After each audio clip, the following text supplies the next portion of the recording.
ಪ್ರತಿಯೊಂದು ವಾಕ್ಯ ಬಹಳ ಪ್ರಾಮುಖ್ಯವಾಗಿರುವಂತದ್ದು. The Bible says in 2 Timothy chapter 3 and verse 16. 2 Timothy 3ನೇ ಅಧ್ಯಾಯ 16ನೇ ವಚನ ದೇವರ ವಾಕ್ಯ ಹೇಳ್ತದೆ. The Bible says like this. ದೇವರ ವಾಕ್ಯ ಹೇಳ್ತದೆ, all scripture. ಎಲ್ಲಾ ವಾಕ್ಯ. all scripture. ಎಲ್ಲಾ ವಾಕ್ಯ. Somebody say all scripture. ಎಲ್ಲಾ ವಾಕ್ಯಗಳು. ಎಲ್ಲಾ ವಾಕ್ಯ. ಸ್ವಲ್ಪ ಜೋರಾಗಿ ಹೇಳ್ರಿ, ಎಲ್ಲಾ ವಾಕ್ಯ. ನಿಮ್ಮ ನೇಬರ್ಗೆ ಹೇಳ್ರಿ, ಎಲ್ಲಾ ವಾಕ್ಯ. ಎಲ್ಲ ವಾಕ್ಯಗಳು. So Paul the apostle in writing to young Timothy said all scripture is God breathed. ನೋಡ್ರಿ, ಅದಕ್ಕೋಸ್ಕರ ಅಲ್ಲಿ ಪೌಲನು ತಿಮೋಥಿಗೆ ಹೇಳ್ತಾ ಇದ್ದಾನೆ, ದೇವರ ವಾಕ್ಯದಲ್ಲಿ ಬರೆಯಲ್ಪಟ್ಟಂತ ಪ್ರತಿಯೊಂದು ವಾಕ್ಯ ಪ್ರಾಮುಖ್ಯವಾಗಿರುವಂತದ್ದು. And it is useful for edifying, for building, for teaching, for building and constructing the body of Christ. ದೇವರ ವಾಕ್ಯ ಒಂದು ಬರೆಯಲ್ಪಟ್ಟಂತ ಪ್ರತಿಯೊಂದು ವಾಕ್ಯ ದೇವರ ಒಂದು ಶರೀರವನ್ನು ಕಟ್ಟುವುದಕ್ಕೋಸ್ಕರ, ಅದನ್ನು ಬೆಳೆಸುವುದಕ್ಕೋಸ್ಕರ ಬಹಳ ಪ್ರಾಮುಖ್ಯವಾಗಿರುವಂತದ್ದು ಎಂಬುದಾಗಿ. Amen. Amen. So not even one word is waste that is written in the word. ನೋಡ್ರಿ, ದೇವರ ವಾಕ್ಯದಲ್ಲಿ ಬರೆಯಲ್ಪಟ್ಟಂತ ಯಾವ ಮಾತು ವ್ಯರ್ಥವಾಗಿಲ್ಲ. Every word is important. ಪ್ರತಿಯೊಂದು ಮಾತು ಬಹಳ ಪ್ರಾಮುಖ್ಯ. So we need to catch hold of every word. We have to cling on. We have to hold on to the word. ಅದಕ್ಕೋಸ್ಕರ ಪ್ರತಿಯೊಂದು ವಾಕ್ಯಗಳನ್ನು ಹಿಡ್ಕೊಳ್ಬೇಕು, ಅವುಗಳಿಗೆ ನಾವು ಅಂಟಿಕೊಳ್ಳಬೇಕು, ಮುಂದೆ ಹೋಗಬೇಕು. Amen. Amen. One day Peter was sitting on his boat. ಒಂದು ದಿವಸ ಪೇತ್ರನು ತನ್ನ ಒಂದು ದೋಣಿಯಲ್ಲಿ ಕುಳಿತುಕೊಂಡಿದ್ನು. And the Bible records ದೇವರ ವಾಕ್ಯ ಹೇಳ್ತದೆ, that whole day they were sitting and fishing. ಇಡೀ ದಿವಸ ಮೀನನ್ನು ಹಿಡಿಯೋದಕ್ಕೋಸ್ಕರ ಅವರು ದೋಣಿಯಲ್ಲಿ ಕುಳಿತುಕೊಂಡಿದ್ರು. But they had not fish. ಆದ್ರೆ ಒಂದು ಮೀನು ಸಿಕ್ಕಲಿಲ್ಲ. They had no fish though they had toiled the whole day. ಇಡೀ ದಿವಸ ಪ್ರಯಾಸ ಪಟ್ಟಾಗಲೂ ಅವರಿಗೆ ಒಂದು ಮೀನು ಆದರೂ ಸಿಗಲಿಲ್ಲ. Jesus happened to pass by. ಆಗ ಅಲ್ಲಿ ಯೇಸು ಕ್ರಿಸ್ತನು ಬಂದನು. And Jesus said, Yesu ಹೇಳಿದ್ನು, Peter, cast your net into the deep. ಪೇತ್ರನೇ, ನಿನ್ನ ಒಂದು ಬಲೆಯನ್ನು ಆಳದಲ್ಲಿ ಹಾಕು ಎಂಬುದಾಗಿ. Jesus said, Yesu ಹೇಳಿದ್ನು, cast your net into the deep. ಆಳದಲ್ಲಿ ನಿನ್ನ ಒಂದು ಬಲೆಯನ್ನು ಹಾಕು. So Peter replied, ಪೇತ್ರನು ಒಂದು ಉತ್ತರ ಕೊಟ್ಟನು, Lord, we have toiled whole night and day. ದೇವರೇ, ಯೇಸುವೇ, ಇಡೀ ರಾತ್ರಿ ಹಗಲು ನಾವು ಎಷ್ಟೋ ಪ್ರಯಾಸ ಪಟ್ಟಿದ್ದೇವೆ. No fish, oh God. ಒಂದು ಮೀನಾದರೂ ಸಿಗಲಿಲ್ಲ. Luke chapter 5. ಲೂಕನ ಸುವಾರ್ತೆ 5ನೇ ಅಧ್ಯಾಯ. But because you say so, ಆದ್ರೆ ನೀನು ಹೇಳುವ ನಿನ್ನ ಮಾತಿನ ಮೇರೆಗೆ, because of your word, ನಿನ್ನ ಮಾತಿನ ಮೇರೆಗೆ, not because any man tells us, but because you say we're going to put our nets into the deep. ಯಾವುದೋ ಮನುಷ್ಯರು ಹೇಳ್ತಾರಂತಲ್ಲ, ನೀನು ಈಗ ಬಲೆಯನ್ನು ಹಾಕು ಎಂಬುದಾಗಿ ಹೇಳುವುದಕ್ಕೋಸ್ಕರ ನಿನ್ನ ಮಾತಿನ ಮೇಲೆ And they put their net. ಅವರು ಒಂದು ಬಲೆಯನ್ನು ಹಾಕಿದರು. You know what happened? ಏನಾಯ್ತು? When they pulled the net, ಆ ಬಲೆಯನ್ನು ಎಳೆಯುವಾಗ so much of fish, ಎಷ್ಟೋ ಮೀನುಗಳು ಆ ಬಲೆಯಲ್ಲಿ ಬಿದ್ದಿದ್ದವು. so much of fish, ಎಷ್ಟೋ ಮೀನುಗಳು, so much of fish, ಎಷ್ಟೋ ಮೀನುಗಳು, that the net was not strong enough to contain the blessing.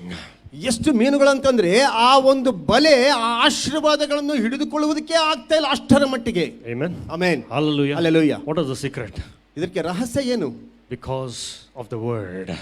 ದೇವರ ಒಂದು ಮಾತು, ದೇವರ ವಾಕ್ಯ. Amen. Amen. Every man may fail, ಪ್ರತಿಯೊಬ್ಬ ಮನುಷ್ಯನು ಈ ಲೋಕದಲ್ಲಿ ವಿಫಲನಾಗಬಹುದು, but God's word never fails. ಆದರೆ ದೇವರ ವಾಕ್ಯ ಮಾತ್ರ ಎಂದಿಗೂ ವಿಫಲವಾಗುವುದಿಲ್ಲ. Come on, somebody shout aloud, amen.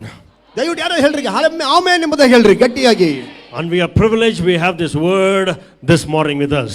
ಆದರೆ ಈ ಮುಂಜಾನೆಯ ಸಮಯದಲ್ಲಿ ಇಂಥ ಒಂದು ವಾಕ್ಯ ನಮ್ಮ ಜೊತೆಗೆ ಇರುವಂತದ್ದು ನಮಗೆ ಎಷ್ಟೋ ಒಂದು ದೊಡ್ಡ ಒಂದು ಅವಕಾಶ. Amen. Amen. So this morning I would like to share a few things what the Lord has been ministering for the last one and a half month.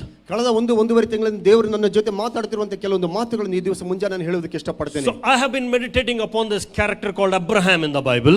ಅಬ್ರಹಾಮನ ಒಂದು ಗುಣ ಸ್ವಭಾವದ ಬಗ್ಗೆ ನಾನು ಒಂದು ಧ್ಯಾನ ಮಾಡ್ತಾ ಇದ್ದೇನೆ ಬೈಬಲ್ ನಲ್ಲಿ. And for the last one and a half month I've been reading and studying and meditating on this wonderful character. ಕಳೆದ ಒಂದೂವರೆ ತಿಂಗಳಿನಿಂದ ಈ ಒಂದು ಅದ್ಭುತವಾದಂತ ಗುಣಲಕ್ಷಣಗಳ ಬಗ್ಗೆ ನಾನು ಧ್ಯಾನ ಮಾಡ್ತಾ ಇದ್ದೇನೆ, ಓದ್ತಾ ಇದ್ದೇನೆ, ಅದನ್ನು ಎಷ್ಟು ನಾನು ಇದನ್ನು ಮಾಡ್ತಾ ಇದ್ದೇನೆ. And surprisingly I think Sudhakaranna a couple of weeks he spoke on Abraham. ಅದು ಆಶ್ಚರ್ಯವಾಗಿ ಕೆಲವು ದಿವಸಗಳ ಒಂದು ಕೆಲವು ವಾರಗಳ ಕಾಲ ನಮ್ಮ ಸುಧಾಕರಣ ಅವರು ಸಹ ಅಬ್ರಹಾಮನ ಬಗ್ಗೆನೇ ಮಾತಾಡಿದ್ರು. And even the pastor spoke about Abraham a couple of weeks in the evening time. ಕೆಲವೊಂದು ವಾರಗಳ ಹಿಂದೆ ಒಂದು ಸಾಯಂಕಾಲ ಸಮಯದಲ್ಲಿ ಪಾಸ್ಟರ್ ಅವರು ಸಹ ಅಬ್ರಹಾಮನ ಬಗ್ಗೆ ಮಾತಾಡಿದ್ರು. So I want to even share a few thoughts of what the Lord has been teaching me about Abraham. ಈಗ ನಾನು ಸಹ ಅಬ್ರಹಾಮನ ಬಗ್ಗೆ ದೇವರು ನನಗೆ ಏನು ಬೋಧಿಸಿ ಕಲಿಸ್ತಾ ಇದ್ದಾನೋ ಆ ಗುಣಲಕ್ಷಣಗಳ ಬಗ್ಗೆ ಮಾತಾಡೋದಕ್ಕೆ ಇಷ್ಟಪಡ್ತೇನೆ. It's always good to share our experiences. ಯಾವಾಗಲೂ ನಮ್ಮ ಅನುಭವಗಳನ್ನು ಹಂಚಿಕೊಳ್ಳುವಂತದ್ದು ಎಷ್ಟೋ ಸಂತೋಷವಾಗಿರುವಂತ ವಿಷಯ. Amen. Amen. Whenever we wait upon God and when God releases a word, it is very very important. It makes an impact in others. ನೋಡ್ರಿ, ದೇವರ ಒಂದು ಮೇಲೆ ಆಧಾರಗೊಂಡು ದೇವರಿಂದ ವಾಕ್ಯಗಳನ್ನು ಹೊಂದಿಕೊಂಡು ಜನರ ಮುಂದೆ ಹೇಳುವಾಗ ಅದು ಜನರ ಜೀವಿತದಲ್ಲಿ ಬಹಳ ಪ್ರಭಾವವನ್ನು ಬೀರ್ತವೆ. One word from God can change our lives. ನೋಡ್ರಿ, ದೇವರ ಬಾಯಿಂದ ಬರುವಂತ ಒಂದು ಮಾತು ನಮ್ಮ ಜೀವಿತವನ್ನೇ ಬದಲಾಯಿಸುತ್ತದೆ. Anybody can preach. ಯಾರಾದರೂ ಪ್ರಸಂಗ ಮಾಡಬಹುದು. Anybody can teach. ಎಷ್ಟೋ ಜನರು ಒಂದು ಬೋಧನೆ ಮಾಡಬಹುದು. Amen. It's we get all ready-made sermons in the internet.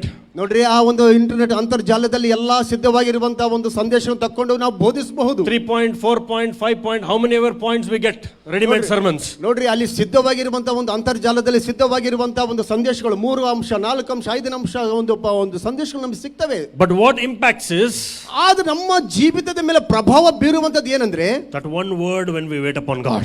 ದೇವರ ಮೇಲೆ ಕಾಯ್ದುಕೊಂಡು ಪಡೆದುಕೊಳ್ಳುವಂತ ಒಂದು ಮಾತು ನಮ್ಮ ಜೀವಿತವನ್ನೇ ಬದಲಾಯಿಸುತ್ತದೆ. Amen. Amen. Hallelujah. Hallelujah. Tell your neighbor one word from God. ಪಕ್ಕದಲ್ಲಿಯವರಿಗೆ ಹೇಳ್ರಿ, ದೇವರ ಒಂದು ಮಾತು. ಹಿಂಗ್ ಇಟ್ಕೊಳ್ರಿ, ಅವ್ರ ಕೈ ಹಿಂಗ್ ಇಟ್ಕೊಂಡು ಹೇಳ್ರಿ, one word from God. ದೇವರ ಬಾಯಿಂದ ಬರುವ ಒಂದು ಮಾತು. Amen. Amen. Hallelujah. Hallelujah. One word from God can change our lives. ನೋಡ್ರಿ, ದೇವರ ಬಾಯಿಂದ ಬರುವಂತ ಒಂದು ಮಾತು ನಮ್ಮ ಜೀವಿತವನ್ನೇ ಬದಲಾಯಿಸುವಂತದಾಗ್ತದೆ. Amen. Amen. I love this man called Abraham in the Bible. ನೋಡ್ರಿ, ಈ ಒಂದು ದೇವರ ವಾಕ್ಯದಲ್ಲಿ ಅಬ್ರಹಾಮನನ್ನು ನಾವು ನೋಡ್ತೇವೆ. I love this man called Abraham. ಈ ಒಂದು ಅಬ್ರಹಾಮನನ್ನು ನಾನು ಎಷ್ಟೋ ಪ್ರೀತಿಸ್ತೇನೆ. No, we can learn so many things from the characters of the Bible. ನೋಡ್ರಿ, ಆ ಸತ್ಯವೇದದ ಒಂದು ಗುಣಲಕ್ಷಣಗಳನ್ನು ಎಷ್ಟು ವಿಷಯಗಳನ್ನು ನಾವು ಕಲಿತುಕೊಳ್ಳಬಹುದು. It doesn't mean that the people of God in the Bible did not have negativity. ನೋಡ್ರಿ, ಸತ್ಯವೇದದಲ್ಲಿರುವಂತಹ ದೇವರ ಜನರ ಜೀವಿತದಲ್ಲಿ ಯಾವುದೇ ನಕಾರಾತ್ಮಕ ವಿಷಯಗಳು ಇಲ್ಲ ಎಂಬುದಾಗಿ ನಾವು ಅಂದುಕೊಳ್ಳಬಾರದು. No, they also had some negative attitudes, negative characters. ಅವರ ಜೀವಿತದಲ್ಲಿಯೂ ಸಹ ನಕಾರಾತ್ಮಕವಾದಂತಹ ವಿಷಯಗಳನ್ನು ಅವರು ಅನುಭವಿಸಿದ ನಕಾರಾತ್ಮಕವಾದಂತಹ ಸಂಗತಿಗಳು ಇದ್ವು. But Paul the apostle in writing to the Thessalonian church urges us that we need to hold on to the good and not to the bad. ಅದಕ್ಕೋಸ್ಕರ ಪೌಲನು ಥೆಸಲೋನಿಕ ಪತ್ರಿಕೆಯಲ್ಲಿ ಆತನು ಹೇಳ್ತಾ ಇದ್ದಾನೆ, ನಾವು ಒಳ್ಳೆಯದನ್ನೇ ಹಿಡಿದುಕೊಳ್ಳಬೇಕೆ ಹೊರತು ಕೆಟ್ಟದನ್ನು ಹಿಡಿದುಕೊಳ್ಳಬಾರದು ಎಂಬುದಾಗಿ. Amen. Amen. Oh, ಅವನು ಹಂಗೆ ಮಾಡಿದಾನು, ನಾನು ಹಂಗೆ ಮಾಡ್ತೀನಿ. No, if it is something good for us to learn, we have all the right to draw that good and apply it into our lives. ನೋಡ್ರಿ, ಒಳ್ಳೆಯದನ್ನು ಕಲಿತುಕೊಳ್ಳುವುದಕ್ಕೆ ಅದು ಒಳ್ಳೆಯ ಒಂದು ಸಂಗತಿ ಇರುವುದಾದ್ರೆ ನಾವು ಅದನ್ನ ಏನ್ ಮಾಡಬೇಕು, ಅದನ್ನ ನಮ್ಮ ಜೀವಿತ ಎಳ್ಕೊಳ್ಬೇಕು, ಅದನ್ನ ನಮ್ಮ ಜೀವಿತದಲ್ಲಿ ಅಳವಡಿಸಿಕೊಳ್ಳಬೇಕು. Amen. Amen. So I'm going to talk to you about a few characteristics about Abraham. ಅಬ್ರಹಾಮನ ಬಗ್ಗೆ ಕೆಲವೊಂದು ಗುಣಲಕ್ಷಣಗಳ ಬಗ್ಗೆ ಈ ದಿವಸ ನಾನು ಮಾತಾಡ್ತೇನೆ. I want you to turn with me to the book of James chapter 2. ನೋಡ್ರಿ, ಯಾಕೋಬನ ಪುಸ್ತಕ 2ನೇ ಅಧ್ಯಾಯ.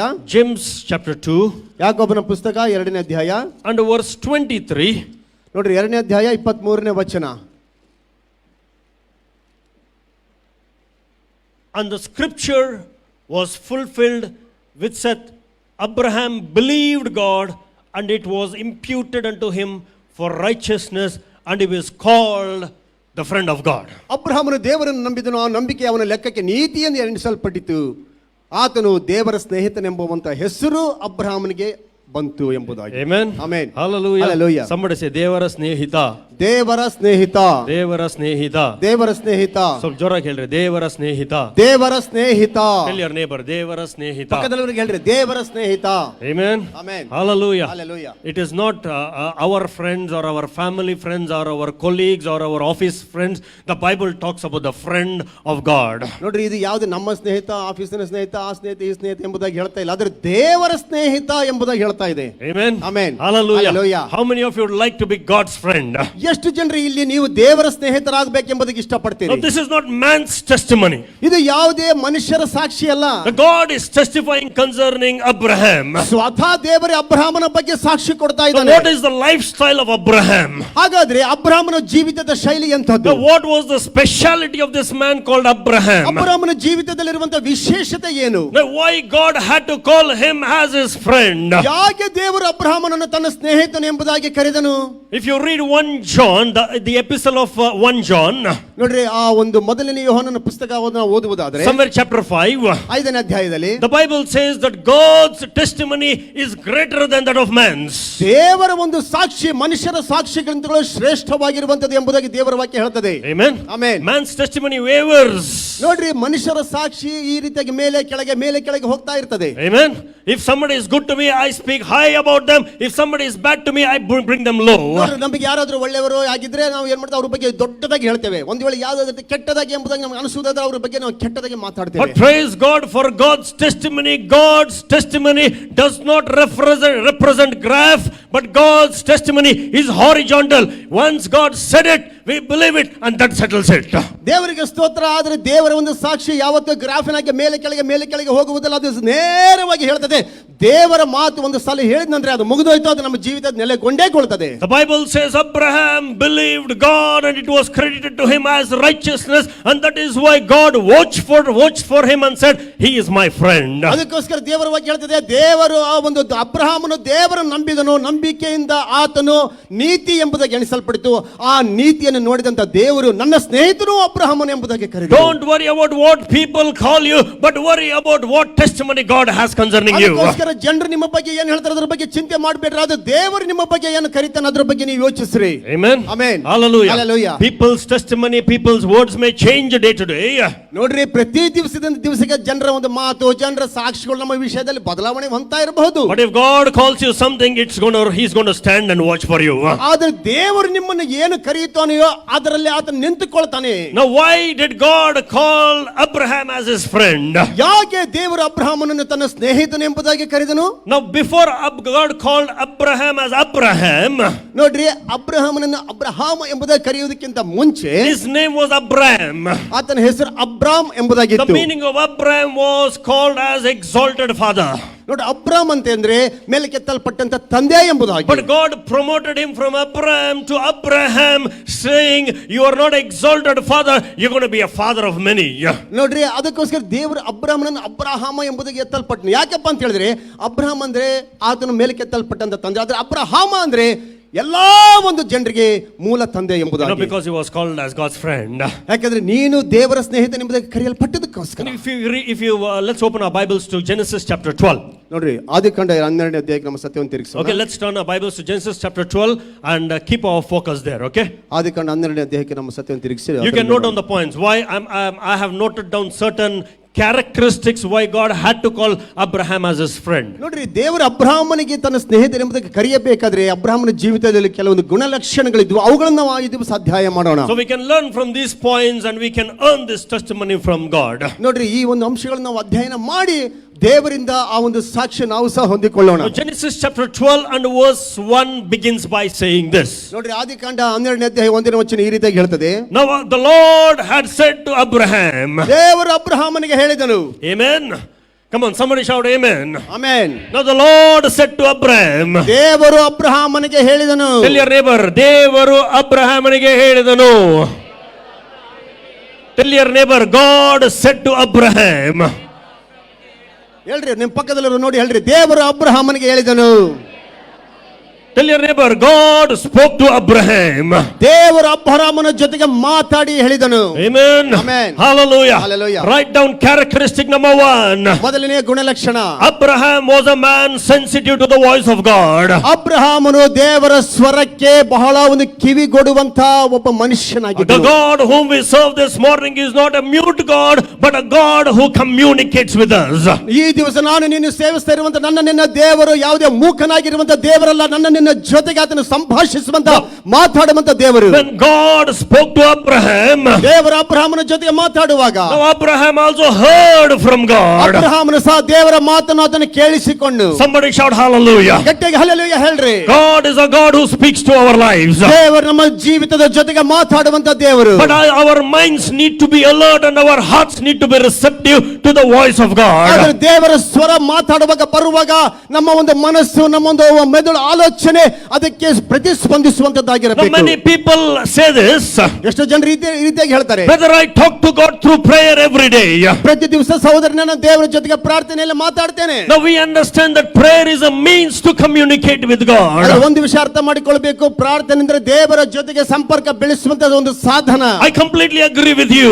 ನಾನು ನಿಮ್ಮ ಜೊತೆಗೆ ಸಂಪೂರ್ಣ ಒಪ್ಪಿಕೊಳ್ತೇನೆ. But I also want to mention this. ಆದ್ರೆ ಮತ್ತೆ ಇನ್ನೊಂದು ವಿಷಯ ಹೇಳ್ತೇನೆ. The prayer is not a monologue that you keep on talking to God, but prayer is a dialogue where there is a communication both ways. ಪ್ರಾರ್ಥನೆ ಅಂದ್ರೆ ಇಲ್ಲಿ ಒಬ್ಬರೇ ಮಾತಾಡುವಂತದ್ದಲ್ಲ, ಪ್ರಾರ್ಥನೆ ಅಂದ್ರೆ ಇಬ್ಬರೂ ಮಾತಾಡುತ್ತಾ ಸಂಬಂಧವನ್ನು ಸ್ಥಾಪಿಸುವಂತದ್ದು. Amen. Hallelujah. Hallelujah. Hallelujah. Prayer is not a monologue, it's a dialogue. ನೋಡ್ರಿ, ಪ್ರಾರ್ಥನೆ ಅಂತಂದ್ರೆ ಒಬ್ಬರೇ ಮಾತಾಡುವಂತದ್ದಲ್ಲ, ಇಬ್ಬರು ಮಾತಾಡುವಂತದ್ದು. We need to be sensitive to the voice of God. ನಾವು ದೇವರ ಸ್ವರಕ್ಕೆ ಬಹಳ ಜಾಗೃತಿಯಿಂದ When ಇರಬೇಕು. we read His word, our minds need to be alert in order to receive that what the Lord begins to speak to us. ದೇವರು ನಮ್ಮ ಜೊತೆಗೆ ಏನು ಮಾತಾಡ್ತಾನೋ ಅದನ್ನು ಹೊಂದಿಕೊಳ್ಳುವುದಕ್ಕೋಸ್ಕರ ನೀವು ಓದುವಂತ ವಾಕ್ಯಗಳನ್ನು ಓದುವಾಗ ನಿನ್ನ ಒಂದು ಮನಸ್ಸು ಬಹಳ ಜಾಗೃತಿಯಿಂದ ಇರಬೇಕು. Amen. Amen. So we need to be open. We need to always open our hearts and wait in expectation that God is going to release His anointed, unfailing word. ನೋಡ್ರಿ, ಯಾವಾಗ ದೇವರು ತನ್ನ ಒಂದು ವಿಫಲವಾಗದೇ ಇರುವಂತ ಅಭಿಷೇಕಿಸಲ್ಪಟ್ಟಂತ ವಾಕ್ಯವನ್ನು ನನ್ನ ಜೀವಿತದಲ್ಲಿ ಬಿಡುಗಡೆ ಮಾಡ್ತಾನೆ ಎಂಬುದಾಗಿ ನೀವು ಹೃದಯದಲ್ಲಿ ಸಿದ್ಧರಾಗಿದ್ದು ಆತನ ಕಡೆ ನೋಡ್ತಾ ಜಾಗೃತಿಯಿಂದ ಇರಬೇಕು. The Bible talks about young Samuel. ನೋಡ್ರಿ, ದೇವರ ವಾಕ್ಯ ಒಂದು ಯೌವನಸ್ಥನಾದ ಸಮುವೇಲನ ಬಗ್ಗೆ ಮಾತಾಡ್ತದೆ. One day God spoke to Samuel. ನೋಡ್ರಿ, ದೇವರು ಆ ಒಂದು ಸಮುವೇಲನ ಜೊತೆ ಮಾತಾಡಿದನು. Probably Samuel was around 7 to 8 years old when he heard the voice of God. ದೇವರ ಸ್ವರವನ್ನು ಕೇಳುವಾಗ ಸಮುವೇಲನ ಬಹುಶಃ 7 ರಿಂದ 8 ವರ್ಷದವನಾಗಿದ್ದನು ಅಷ್ಟೇ. It doesn't require maturity in mind to hear from God. ದೇವರಿಂದ ಮಾತುಗಳನ್ನು ಕೇಳಿಸಿಕೊಳ್ಳಬೇಕಾದ್ರೆ ನಮ್ಮ ಮನಸ್ಸಿನಲ್ಲಿ ಪರಿಪಕ್ವವಾಗಿರುವಂತ ಕೆಲಸ ಇಲ್ಲ. All that is required an expectation of an expectant heart. ಆದರೆ ನಾವು ದೇವರಿಂದ ಮಾತನ್ನು ಕೇಳಿಸಿಕೊಳ್ಳಬೇಕಾದ್ರೆ ನಿರೀಕ್ಷೆಯ ಹೃದಯದಿಂದ ನಿರೀಕ್ಷಿಸ್ತಾ ಇರಬೇಕು ಅಷ್ಟೇ. Amen. Amen. Our minds need to be open. Our hearts need to be receptive. ನಮ್ಮ ಮನಸ್ಸು ಅದು ಸಿದ್ಧವಾಗಿರಬೇಕು, ಆ ನಮ್ಮ ಹೃದಯ ಅದನ್ನು ಪಡೆದುಕೊಳ್ಳುವುದಕ್ಕೆ ಸಿದ್ಧವಾಗಿರಬೇಕು. One day when Samuel was sleeping, ಒಂದು ದಿವಸ ಸಮುವೇಲನು ಮಲಗಿಕೊಂಡಿದ್ನು. God called Samuel. ದೇವರು ಸಮುವೇಲನನ್ನು ಕರೆದನು. Amen. Amen. God is not a partial God. ದೇವರು ಯಾವುದೇ ತಾರತಮ್ಯ ಮಾಡುವಂತ ದೇವರಲ್ಲ. But God speaks to every heart that is open and waiting for Him. ಯಾವ ಹೃದಯ ತೆರೆಯಲ್ಪಟ್ಟು ಆತನಿಗೋಸ್ಕರ ಕಾಯ್ತಾ ಇರುತ್ತದೆಯೋ ಅಂತ ಎಲ್ಲ ಹೃದಯ ಜೊತೆಗೆ ದೇವರು ಮಾತಾಡುವಂತವನಾಗಿದ್ದಾನೆ. Now, if you read Lamentations chapter 3 and verse 25, the Bible beautifully says like this. ಪ್ರಲಾಪಗಳ 3ನೇ ಅಧ್ಯಾಯ 25ನೇ ವಚನ ದೇವರ ಬಗ್ಗೆ ಸುಂದರವಾಗಿ ಹೇಳ್ತದೆ. The Bible says, ದೇವರ ವಾಕ್ಯ ಹೇಳ್ತದೆ, God is good to those who wait upon Him. ದೇವರ ಮೇಲೆ ಕಾಯ್ದುಕೊಳ್ಳುವುದಕ್ಕೋಸ್ಕರ ಯಾರ್ಯಾರು ಕಾಯ್ದುಕೊಳ್ಳುತ್ತಾರೋ ಅಂತವರಿಗೋಸ್ಕರ ದೇವರು ಎಷ್ಟು ಒಳ್ಳೆಯವನಾಗಿದ್ದಾನೆ Come on, ಎಂಬುದಾಗಿ. somebody shout amen. ಆಮೆನ್ ಹೇಳ್ರಿ. Come on, somebody shout amen. Amen. Tell your neighbor, the Lord is good to those who wait upon Him. ಯಾರ್ಯಾರು ದೇವರ ಮೇಲೆ ಕಾಯ್ದುಕೊಳ್ಳುತ್ತಾರೋ ಅಂತವರಿಗೆ ದೇವರು ಎಷ್ಟು ಒಳ್ಳೆಯವನಾಗಿದ್ದಾನೆ ಎಂಬುದಾಗಿ ನಮ್ಮ ಪಕ್ಕದವರು ನೋಡಿ ಹೇಳ್ರಿ. Amen. Amen. Hallelujah. Hallelujah. So if you want to hear from God, we need to wait upon God, and we wait upon God. God shows His goodness by ministering to our lives. ದೇವರ ಮಾತುಗಳನ್ನು ಕೇಳಿಸಿಕೊಳ್ಳಬೇಕಾದ್ರೆ ನಾವು ದೇವರ ಮೇಲೆ ಕಾಯ್ದುಕೊಳ್ಳಬೇಕು. ದೇವರ ಮೇಲೆ ಕಾಯ್ದುಕೊಳ್ಳಬೇಕಾದ್ರೆ ನಮ್ಮ ಜೀವಿತದ ದೇವರ ಹತ್ರ ಎಷ್ಟು ಒಳ್ಳೆಯವನಾಗಿರಬೇಕು. So the Bible says in Genesis chapter 12 and verse 1, God spoke to Abraham. ಆದಿಕಾಂಡ 12ನೇ ಅಧ್ಯಾಯ 1ನೇ ವಚನ ದೇವರ ಬಗ್ಗೆ ಹೇಳ್ತದೆ, ದೇವರು ಅಬ್ರಹಾಮನ ಜೊತೆ ಮಾತಾಡಿದನು. So what did God speak to Abraham? ದೇವರು ಏನು ಮಾತಾಡಿದನು ಅಬ್ರಹಾಮನ ಜೊತೆಗೆ? This is the first time that God is talking and ministering to Abraham. ಮೊದಲನೇ ಸಾರಿ ದೇವರು ಅಬ್ರಹಾಮನ ಜೊತೆ ಮಾತಾಡಿದಂತದ್ದು. And God said, ದೇವರು ಹೇಳಿದ್ನು, Abraham, ಅಬ್ರಹಾಮನೇ, get out of your country, ನಿನ್ನ ದೇಶದಿಂದ ಹೊರಗಡೆ ಬಾ, from your family, ನಿನ್ನ ಕುಟುಂಬವನ್ನು ಬಿಟ್ಟು, from your father's house, ನಿನ್ನ ತಂದೆಯ ಮನೆಯನ್ನು ಬಿಟ್ಟು, to a land that I will show you. ನಾನು ತೋರಿಸುವಂತ ದೇಶಕ್ಕೆ ನೀನು ಹೋಗು. Amen. Amen. Number 1, ಮೊದಲನೇದಾಗಿ God spoke to Abraham. ದೇವರು ಅಬ್ರಹಾಮನ ಜೊತೆ ಮಾತಾಡಿದ್ನು. Abraham heard the voice of God. ಅಬ್ರಹಾಮನು ದೇವರ ಸ್ವರವನ್ನು ಕೇಳಿಸಿಕೊಂಡನು. Number 2, ಎರಡನೇದಾಗಿ Abraham was a man of faith. ಅಬ್ರಹಾಮನ ನಂಬಿಕೆಯ ಮನುಷ್ಯನು. Amen. Amen. Abraham was a man of faith. ಅಬ್ರಹಾಮನ ನಂಬಿಕೆಯ ಮನುಷ್ಯನು. Now God said, ದೇವರು ಹೇಳಿದ್ನು, leave your father, leave your mother, leave your country and go, just go to the place that I will show you. He still hadn't shown it, okay? ನಿನ್ನ ತಂದೆ ತಾಯಿ ನಿನ್ನ ಮನೆ ನಿನ್ನ ದೇಶವನ್ನು ಬಿಟ್ಟು ನಾನು ತೋರಿಸುವಂತ ದೇಶಕ್ಕೆ ಹೋಗು ಅಂದ್ರೆ ಅದು ನಿನ್ನ ದೇಶ ತೋರಿಸಿಲ್ಲ, ಅದು ನಾನು ತೋರಿಸುವಂತ ದೇಶಕ್ಕೆ ಹೋಗು ಎಂಬುದಾಗಿ ಹೇಳ್ತಾ ಇದ್ದಾನೆ. God had not yet shown that place. ಇನ್ನೂ ದೇವರು ಅಬ್ರಹಾಮನಿಗೆ ಸ್ಥಳವನ್ನು ತೋರಿಸಿಲ್ಲ. First God said, "Chalo, pack your bag and baggages, start moving." ಏನ್ ಹೇಳಿದ ದೇವರು, ನಿನ್ನ ಒಂದು ಲಗೇಜ್ ಅನ್ನು ಕಟ್ಟಿಕೊಂಡು ನೀನು ಹೋಗು, ನಾನು You ಹೇಳುವಂತ start your journey. ನೀನು ನಿನ್ನ ಪ್ರಯಾಣವನ್ನು ಪ್ರಾರಂಭಿಸು. No, Abraham didn't know which way to go. ನಾನು ಎಲ್ಲಿಗೆ ಹೋಗ್ಲಿ ಎಂಬುದಾಗಿ ಅಬ್ರಹಾಮನ ಕಾಯ್ತಾ ಕುಳಿತುಕೊಳ್ಳಿಲ್ಲ. Abraham had no Google Maps. ಯಾಕಂದ್ರೆ ಅಬ್ರಹಾಮನ ಹತ್ರ ಯಾವ್ದು ಗೂಗಲ್ ಮ್ಯಾಪ್ ಇರಲಿಲ್ಲ ಹೋಗುವುದಕ್ಕೋಸ್ಕರ. He had no GPS. ಆತನಿಗೆ ಯಾವ್ದು GPS ಇರಲಿಲ್ಲ. He had no atlas. ಆತನಿಗೆ ಯಾವ್ದು ಅಟ್ಲಸ್ ಭೂಪಟ ಇರಲಿಲ್ಲ. He didn't know which way to go. ಎಲ್ಲಿಗೆ ಹೋಗ್ಬೇಕು, ಯಾವ ಮಾರ್ಗದಲ್ಲಿ ಹೋಗ್ಬೇಕು ಆತನಿಗೆ ಗೊತ್ತಿಲ್ಲ. But he had to go. ಆದ್ರೂ ಹೋಗ್ಲೇಬೇಕು. That is called faith. ಅದೇ ವಿಶ್ವಾಸ. Amen. Amen. Hallelujah. Hallelujah. God spoke to Abraham. The Bible says in Genesis chapter 12 and verse 4, Abraham left. ನೋಡ್ರಿ, 12ನೇ ಅಧ್ಯಾಯ 4ನೇ ವಚನದಲ್ಲಿ ದೇವರು ಅಬ್ರಹಾಮನ ಜೊತೆಗೆ ಮಾತಾಡಿದ್ನು, ಮಾತಿನ ಅನುಗುಣವಾಗಿ ಅಬ್ರಹಾಮನು ಹೊರಟು ಹೋದನು ಎಂಬುದಾಗಿ. Amen. Amen. Hallelujah. Hallelujah. Thank God for the life of Abraham. ನೋಡ್ರಿ, ಅಬ್ರಹಾಮನ ಜೀವಿತಕ್ಕೋಸ್ಕರ ನಾವು ದೇವರಿಗೆ ವಂದನೆ ಹೇಳೋಣ. He was a man of faith. ಓ, ಆತನ ಎಂತ ಅಂಥ ದೊಡ್ಡ ಒಂದು ನಂಬಿಕೆಯ ಮನುಷ್ಯನು. That's what the Bible says in Genesis chapter, James chapter 22 and verse 3. Abraham believed God and it was accounted to him as righteousness, and therefore he was called the friend of God. ಅದಕ್ಕೋಸ್ಕರವೇ ಯಾಕೋಬನ ಪುಸ್ತಕ ನಾವು ಈಗಾಗಲೇ ನೋಡಿದ ಹಾಗೆ ಆತನು ನಂಬಿದನು, ಆತನ ನಂಬಿಕೆಯ ನೀತಿ ಎಂಬುದಾಗಿ ಪರಿಗಣಿಸಲ್ಪಟ್ಟಿತು. ಅದಕ್ಕೋಸ್ಕರವೇ ಅಬ್ರಹಾಮನು ದೇವರ ಸ್ನೇಹಿತನೆಂಬುದಾಗಿ ಕರೆಯಲ್ಪಟ್ಟನು ಎಂಬುದಾಗಿ. Amen. Amen. Hallelujah. Hallelujah. No, God had not still shown the place. ಇನ್ನೂ ದೇವರು ಅಬ್ರಹಾಮನಿಗೆ ಸ್ಥಳವನ್ನು ತೋರಿಸಿಲ್ಲ. Abraham still had a vague picture of the place that God was going to show him. ನೋಡ್ರಿ, ದೇವರು ತೋರಿಸುವಂತಹ ಒಂದು ಸ್ಥಳದ ಬಗ್ಗೆ ಅಬ್ರಹಾಮನ ಒಂದು ಜೀವಿತದ ದೊಡ್ಡ ಒಂದು ಚಿತ್ರಣ ಇರಬಹುದು. But I like the lifestyle of Abraham. ಆದ್ರೆ ಅಬ್ರಹಾಮನ ಜೀವಿತದ ಒಂದು ಶೈಲಿಯನ್ನು ನಾನು ಎಷ್ಟು He ಇಷ್ಟಪಡ್ತೇನೆ. did not debate with God. ಆತನು ದೇವರ ಜೊತೆಗೆ ವಾಗ್ವಾದ ಮಾಡಲಿಲ್ಲ. He did not question God. ದೇವರಿಗೆ ಪ್ರಶ್ನೆ ಹಾಕಲಿಲ್ಲ. He did not question God. ಆತನು ದೇವರಿಗೆ ಪ್ರಶ್ನೆ ಮಾಡಲಿಲ್ಲ. You call today's preachers? ಆದ್ರೆ ಇವತ್ತಿನ ಒಂದು ಪ್ರಸಂಗಗಳನ್ನ ನೋಡ್ರಿ, You call them? ಅವ್ರನ್ನ ಕರೀರಿ ನೀವು. Airport unda mi inti daggara? ನಾನು ನಿಮ್ಮ ಊರಿಗೆ ಬರ್ಬೇಕಾದ್ರೆ ನಿಮ್ಮ ಊರಲ್ಲಿ ಏರ್ಪೋರ್ಟ್ ಐತಾ? Can you come to Bellary and minister there? ನಾನು ಒಂದು ಬಳ್ಳಾರಿಗೆ ಬಂದು ಸೇವೆ ಮಾಡಬೇಕಂದ್ರೆ ನಿಮ್ಮ ಊರಿನಲ್ಲಿ ಏರ್ಪೋರ್ಟ್ ಇದೆಯಾ? Is it a big place? ಅದು ದೊಡ್ಡ ಸ್ಥಳನಾ ಚಿಕ್ಕ ಸ್ಥಳನಾ? If it's a village, I don't come. ಒಂದು ವೇಳೆ ಹಳ್ಳಿ ಆದ್ರೆ ನಾನು ಬರೋದಿಲ್ಲ. Do you have airport there? ಅಲ್ಲಿ ಏರ್ಪೋರ್ಟ್ ಇದೆನಾ? You do have 5-star hotels there? ಬಳ್ಳಾರಿಯಲ್ಲಿ 5 ಸ್ಟಾರ್ ಒಂದು ಪಂಚತಾರ ಹೋಟ್ಲ್ ಇದೆಯಾ? Okay. Is accommodation right there? ಅಲ್ಲಿ ಒಂದು ಇಳಿದುಕೊಳ್ಳೋದಕ್ಕೆ ಒಂದು ಒಳ್ಳೆ ಹೋಟ್ಲ್ ಇದೆಯಾ? ಚೆನ್ನಾಗಿ ಊಟ ಸಿಗ್ತದಾ? ಒಳ್ಳೆ ಊಟ ಸಿಗ್ತದಾ? Pastor, you are inviting me. Will you take good care of me? ಪಾಸ್ಟ್ರೇ, ನನ್ನನ್ನು ನೀವು ಆಹ್ವಾನಿಸ್ತಾ ಇದ್ದೀರಾ, ನನ್ನ ಬಗ್ಗೆ ನೀವು ಒಳ್ಳೆ ಜಾಗ್ರತೆ ವಹಿಸ್ತೀರಾ? How many sessions do I have to preach? ನನಗೆ ಎಷ್ಟು ಸೆಷನ್ ನಾನು ಬೋಧಿಸಬೇಕು? 4 sessions. 4 ಸೆಷನ್. 50,000 per session. ಒಂದು ಸೆಷನ್ ಬೋಧಿಸಬೇಕಾದ್ರೆ 50,000 ರೂಪಾಯಿ ಒಂದು ಸೆಷನ್ಗೆ. 4 ಸೆಷನ್ಗೆ 2 ಲಕ್ಷ ರೂಪಾಯಿ ಸಾಕು. This is happening. You don't know. ನಡೀತಾ ಇದೆ ಇದು ಈಗ ನಡೀತಾ ಇದೆ, ಈಗಿನ ಕಾಲದಲ್ಲಿ ನಡೀತಾ ಇದೆ. ಇವತ್ತಿನ ರೇಟ್, ಇವತ್ತಿನ ರೇಟ್ ಒಂದು ಸೆಷನ್ಗೆ 50,000 ರೂಪಾಯಿ. This is happening in the world. ಇದು ಈ ಲೋಕದಲ್ಲಿ ನಡೀತಾ ಇದೆ. There are some preachers. ಕೆಲವು ಪ್ರಸಂಗಗಳಿದ್ದಾರೆ. I'm going to come with my team. I need 1.5 lakh offering. ನಾನು ನನ್ನ ಒಂದು ಟೀಮಿನ ಜೊತೆಗೆ ನಿಮ್ಮ ಊರಿಗೆ ಬಂದು ದೇವರ ಸೇವೆ ಮಾಡ್ತೇನೆ, ಅದಕ್ಕೆ ಏನ್ ಮಾಡ್ಬೇಕು ನೀವು? 1.5 ಲಕ್ಷ ರೂಪಾಯಿ ನನಗೆ ಕೊಡ್ಬೇಕು. They'll send you a list. ಅವರು ಒಂದು ಲಿಸ್ಟ್ ಕಳಿಸ್ತಾರೆ. 5-star hotel accommodation. ಅವ್ರು ಏನ್ ಮಾಡ್ತಾರೆ, 5 ಒಂದು ಪಂಚತಾರ ಹೋಟ್ಲ ಒಂದು ವಸತಿ ನನಗೆ ಬೇಕು. They're going to be 15 people with me, so we need a minibus. ನಮ್ಮ ಜೊತೆಗೆ 15 ಜನರು ಬರ್ತಾರೆ, ಅವರು ಹೋಗುವುದಕ್ಕೆ ಬರುವುದಕ್ಕೆ ಒಂದು ಮಿನಿ ಬಸ್ ಅರೇಂಜ್ ಮಾಡಬೇಕು. Okay, the minibus should have air condition. ಆ ಮಿನಿ ಬಸ್ ಏರ್ ಕಂಡೀಷನ್ ಆಗಿರಬೇಕು. And we need to have food, time to time food, all non-veg items ಇರಬೇಕು. ಸಮಯಕ್ಕೆ ಸರಿಯಾಗಿ ನಮಗೆ ಊಟ ಸಿಗಬೇಕು, ಊಟ ಕೊಡ್ಬೇಕು. ನೀವು ಕೊಡುವಂತ ಊಟದೆಲ್ಲ ಮಾಂಸಾಹಾರಿ ಆಗಿರ್ಬೇಕು, ನಾನ್ ವೆಜ್.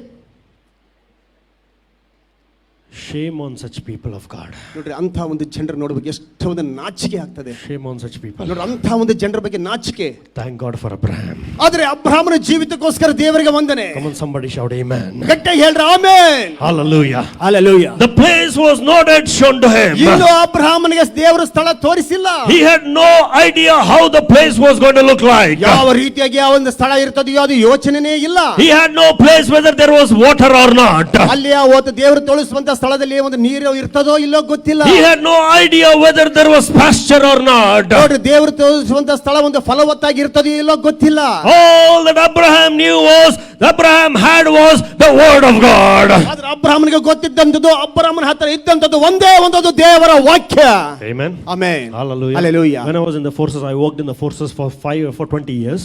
ನೋಡ್ರಿ, ಸುಮಾರು ಒಂದು 25 ವರ್ಷ ನಾನು ಒಂದು ಏರ್ ಫೋರ್ಸ್ ನಲ್ಲಿ ಕೆಲಸ ಮಾಡಿದ್ದೇನೆ. Every 3 years, every 5 years, we had to get transfers. ನೋಡ್ರಿ, ಪ್ರತಿ 3 ವರ್ಷ 5 ವರ್ಷಕ್ಕೊಂದ್ಸಲ ನಾನು ಒಂದು ಸ್ಥಳದಿಂದ ಇನ್ನೊಂದು ಸ್ಥಳಕ್ಕೆ ನಾನು ಒಂದು ವರ್ಗಾವಣೆ ಆಗ್ಬೇಕು. ಆ ಟ್ರಾನ್ಸ್ಫರ್ ಹೆಂಗಿರ್ತದೆ ಅಂದ್ರೆ ಫುಟ್ಬಾಲ್ ಹೊಡೆದಂಗೆ ಇರ್ತದೆ. ಇಲ್ಲಿ ನಾರ್ತ್ ಇಂದ ಈಸ್ಟ್, ಈಸ್ಟ್ ಇಂದ ವೆಸ್ಟ್, ವೆಸ್ಟ್ ಇಂದ ಸೌತ್, ಹಿಂಗೆ ಆ ಒಂದು ಟ್ರಾನ್ಸ್ಫರ್ ಹೆಂಗಿರ್ತದಪ್ಪ ಅಂದ್ರೆ ಫುಟ್ಬಾಲ್ ಆಟ ಇದ್ದಂಗೆ. ನಮಗೆ ಒಂದು ಉತ್ತರದಲ್ಲಿ ಇರ್ತೀವಿ, ದಕ್ಷಿಣಕ್ಕೆ ಹಾಕ್ತಾರೆ, ದಕ್ಷಿಣದಲ್ಲಿ ಇರ್ತೀವಿ, ಪೂರ್ವಕ್ಕೆ ಹಾಕ್ತಾರೆ, ಪೂರ್ವದಲ್ಲಿ ಇರ್ತೀವಿ, ಪಶ್ಚಿಮದ ಕಡೆಗೆ ಅವು ಹಾಕ್ತಾರೆ. So they'll tell you, oh, now you've been transferred to Madhya Pradesh. ಅವ್ರು ಹೇಳ್ಬಿಡ್ತಾರೆ, ನಾವು ಇರುವಂತ ಸ್ಥಳದಿಂದ ನೀನೀಗ ಮಧ್ಯಪ್ರದೇಶಕ್ಕೆ ಹೋಗ್ಬೇಕು Now ಎಂಬುದು. those 2 months will be, how will Madhya Pradesh look like? 2 ತಿಂಗಳು ನಾನು ಯೋಚನೆ ಮಾಡಬೇಕು, ಮಧ್ಯಪ್ರದೇಶ ಹೇಗಿರ್ತದೆ, ಅಲ್ಲಿ ಜನರು ಹೆಂಗಿರ್ತಾರೆ, ಅಲ್ಲಿ ಪರಿಸ್ಥಿತಿ ಹೆಂಗಿರ್ತದೆ. How will the things be? Oh, I am in the ministry, probably I don't know whether they'll accept me.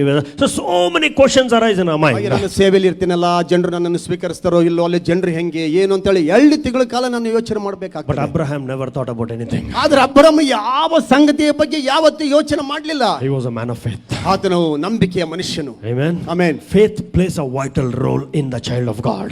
ದೇವರ ಮಕ್ಕಳ ಜೀವಿತದಲ್ಲಿ ವಿಶ್ವಾಸವು ಬಹಳ ಪ್ರಾಮುಖ್ಯವಾದಂತ ಪಾತ್ರವನ್ನು ವಹಿಸುತ್ತದೆ. Abraham never even imagined how the place was going to look like, what is there or what is not there, but all that he had was the word of God, and that built faith in him, and he was just going to cling on to the word and is going to march ahead. ತನ್ನ ಮುಂದಿರುವಂತಹ ಒಂದು ಸ್ಥಳ ಹೇಗಿದೆ, ಹಾಗಿದೆ, ಆಗಿರ್ತದೋ, ಹೇಗಿರ್ತದೆ, ಅದರ ಬಗ್ಗೆ ಅವನಿಗೆ ಯಾವುದೇ ಯೋಚನೆ ಇಲ್ಲ. ತನ್ನಲ್ಲಿರುವಂತದ್ದು ದೇವರ ವಾಕ್ಯಕ್ಕೆ ಅಂಟಿಕೊಂಡು ಆತನ ವಿಶ್ವಾಸದಿಂದ ಮುಂದಕ್ಕೆ ಹೆಜ್ಜೆ ಇಡ್ತಾ ಇದ್ದಾನೆ. Romans chapter 10 and verse 17 says, faith cometh by the word and the word and the word and the word.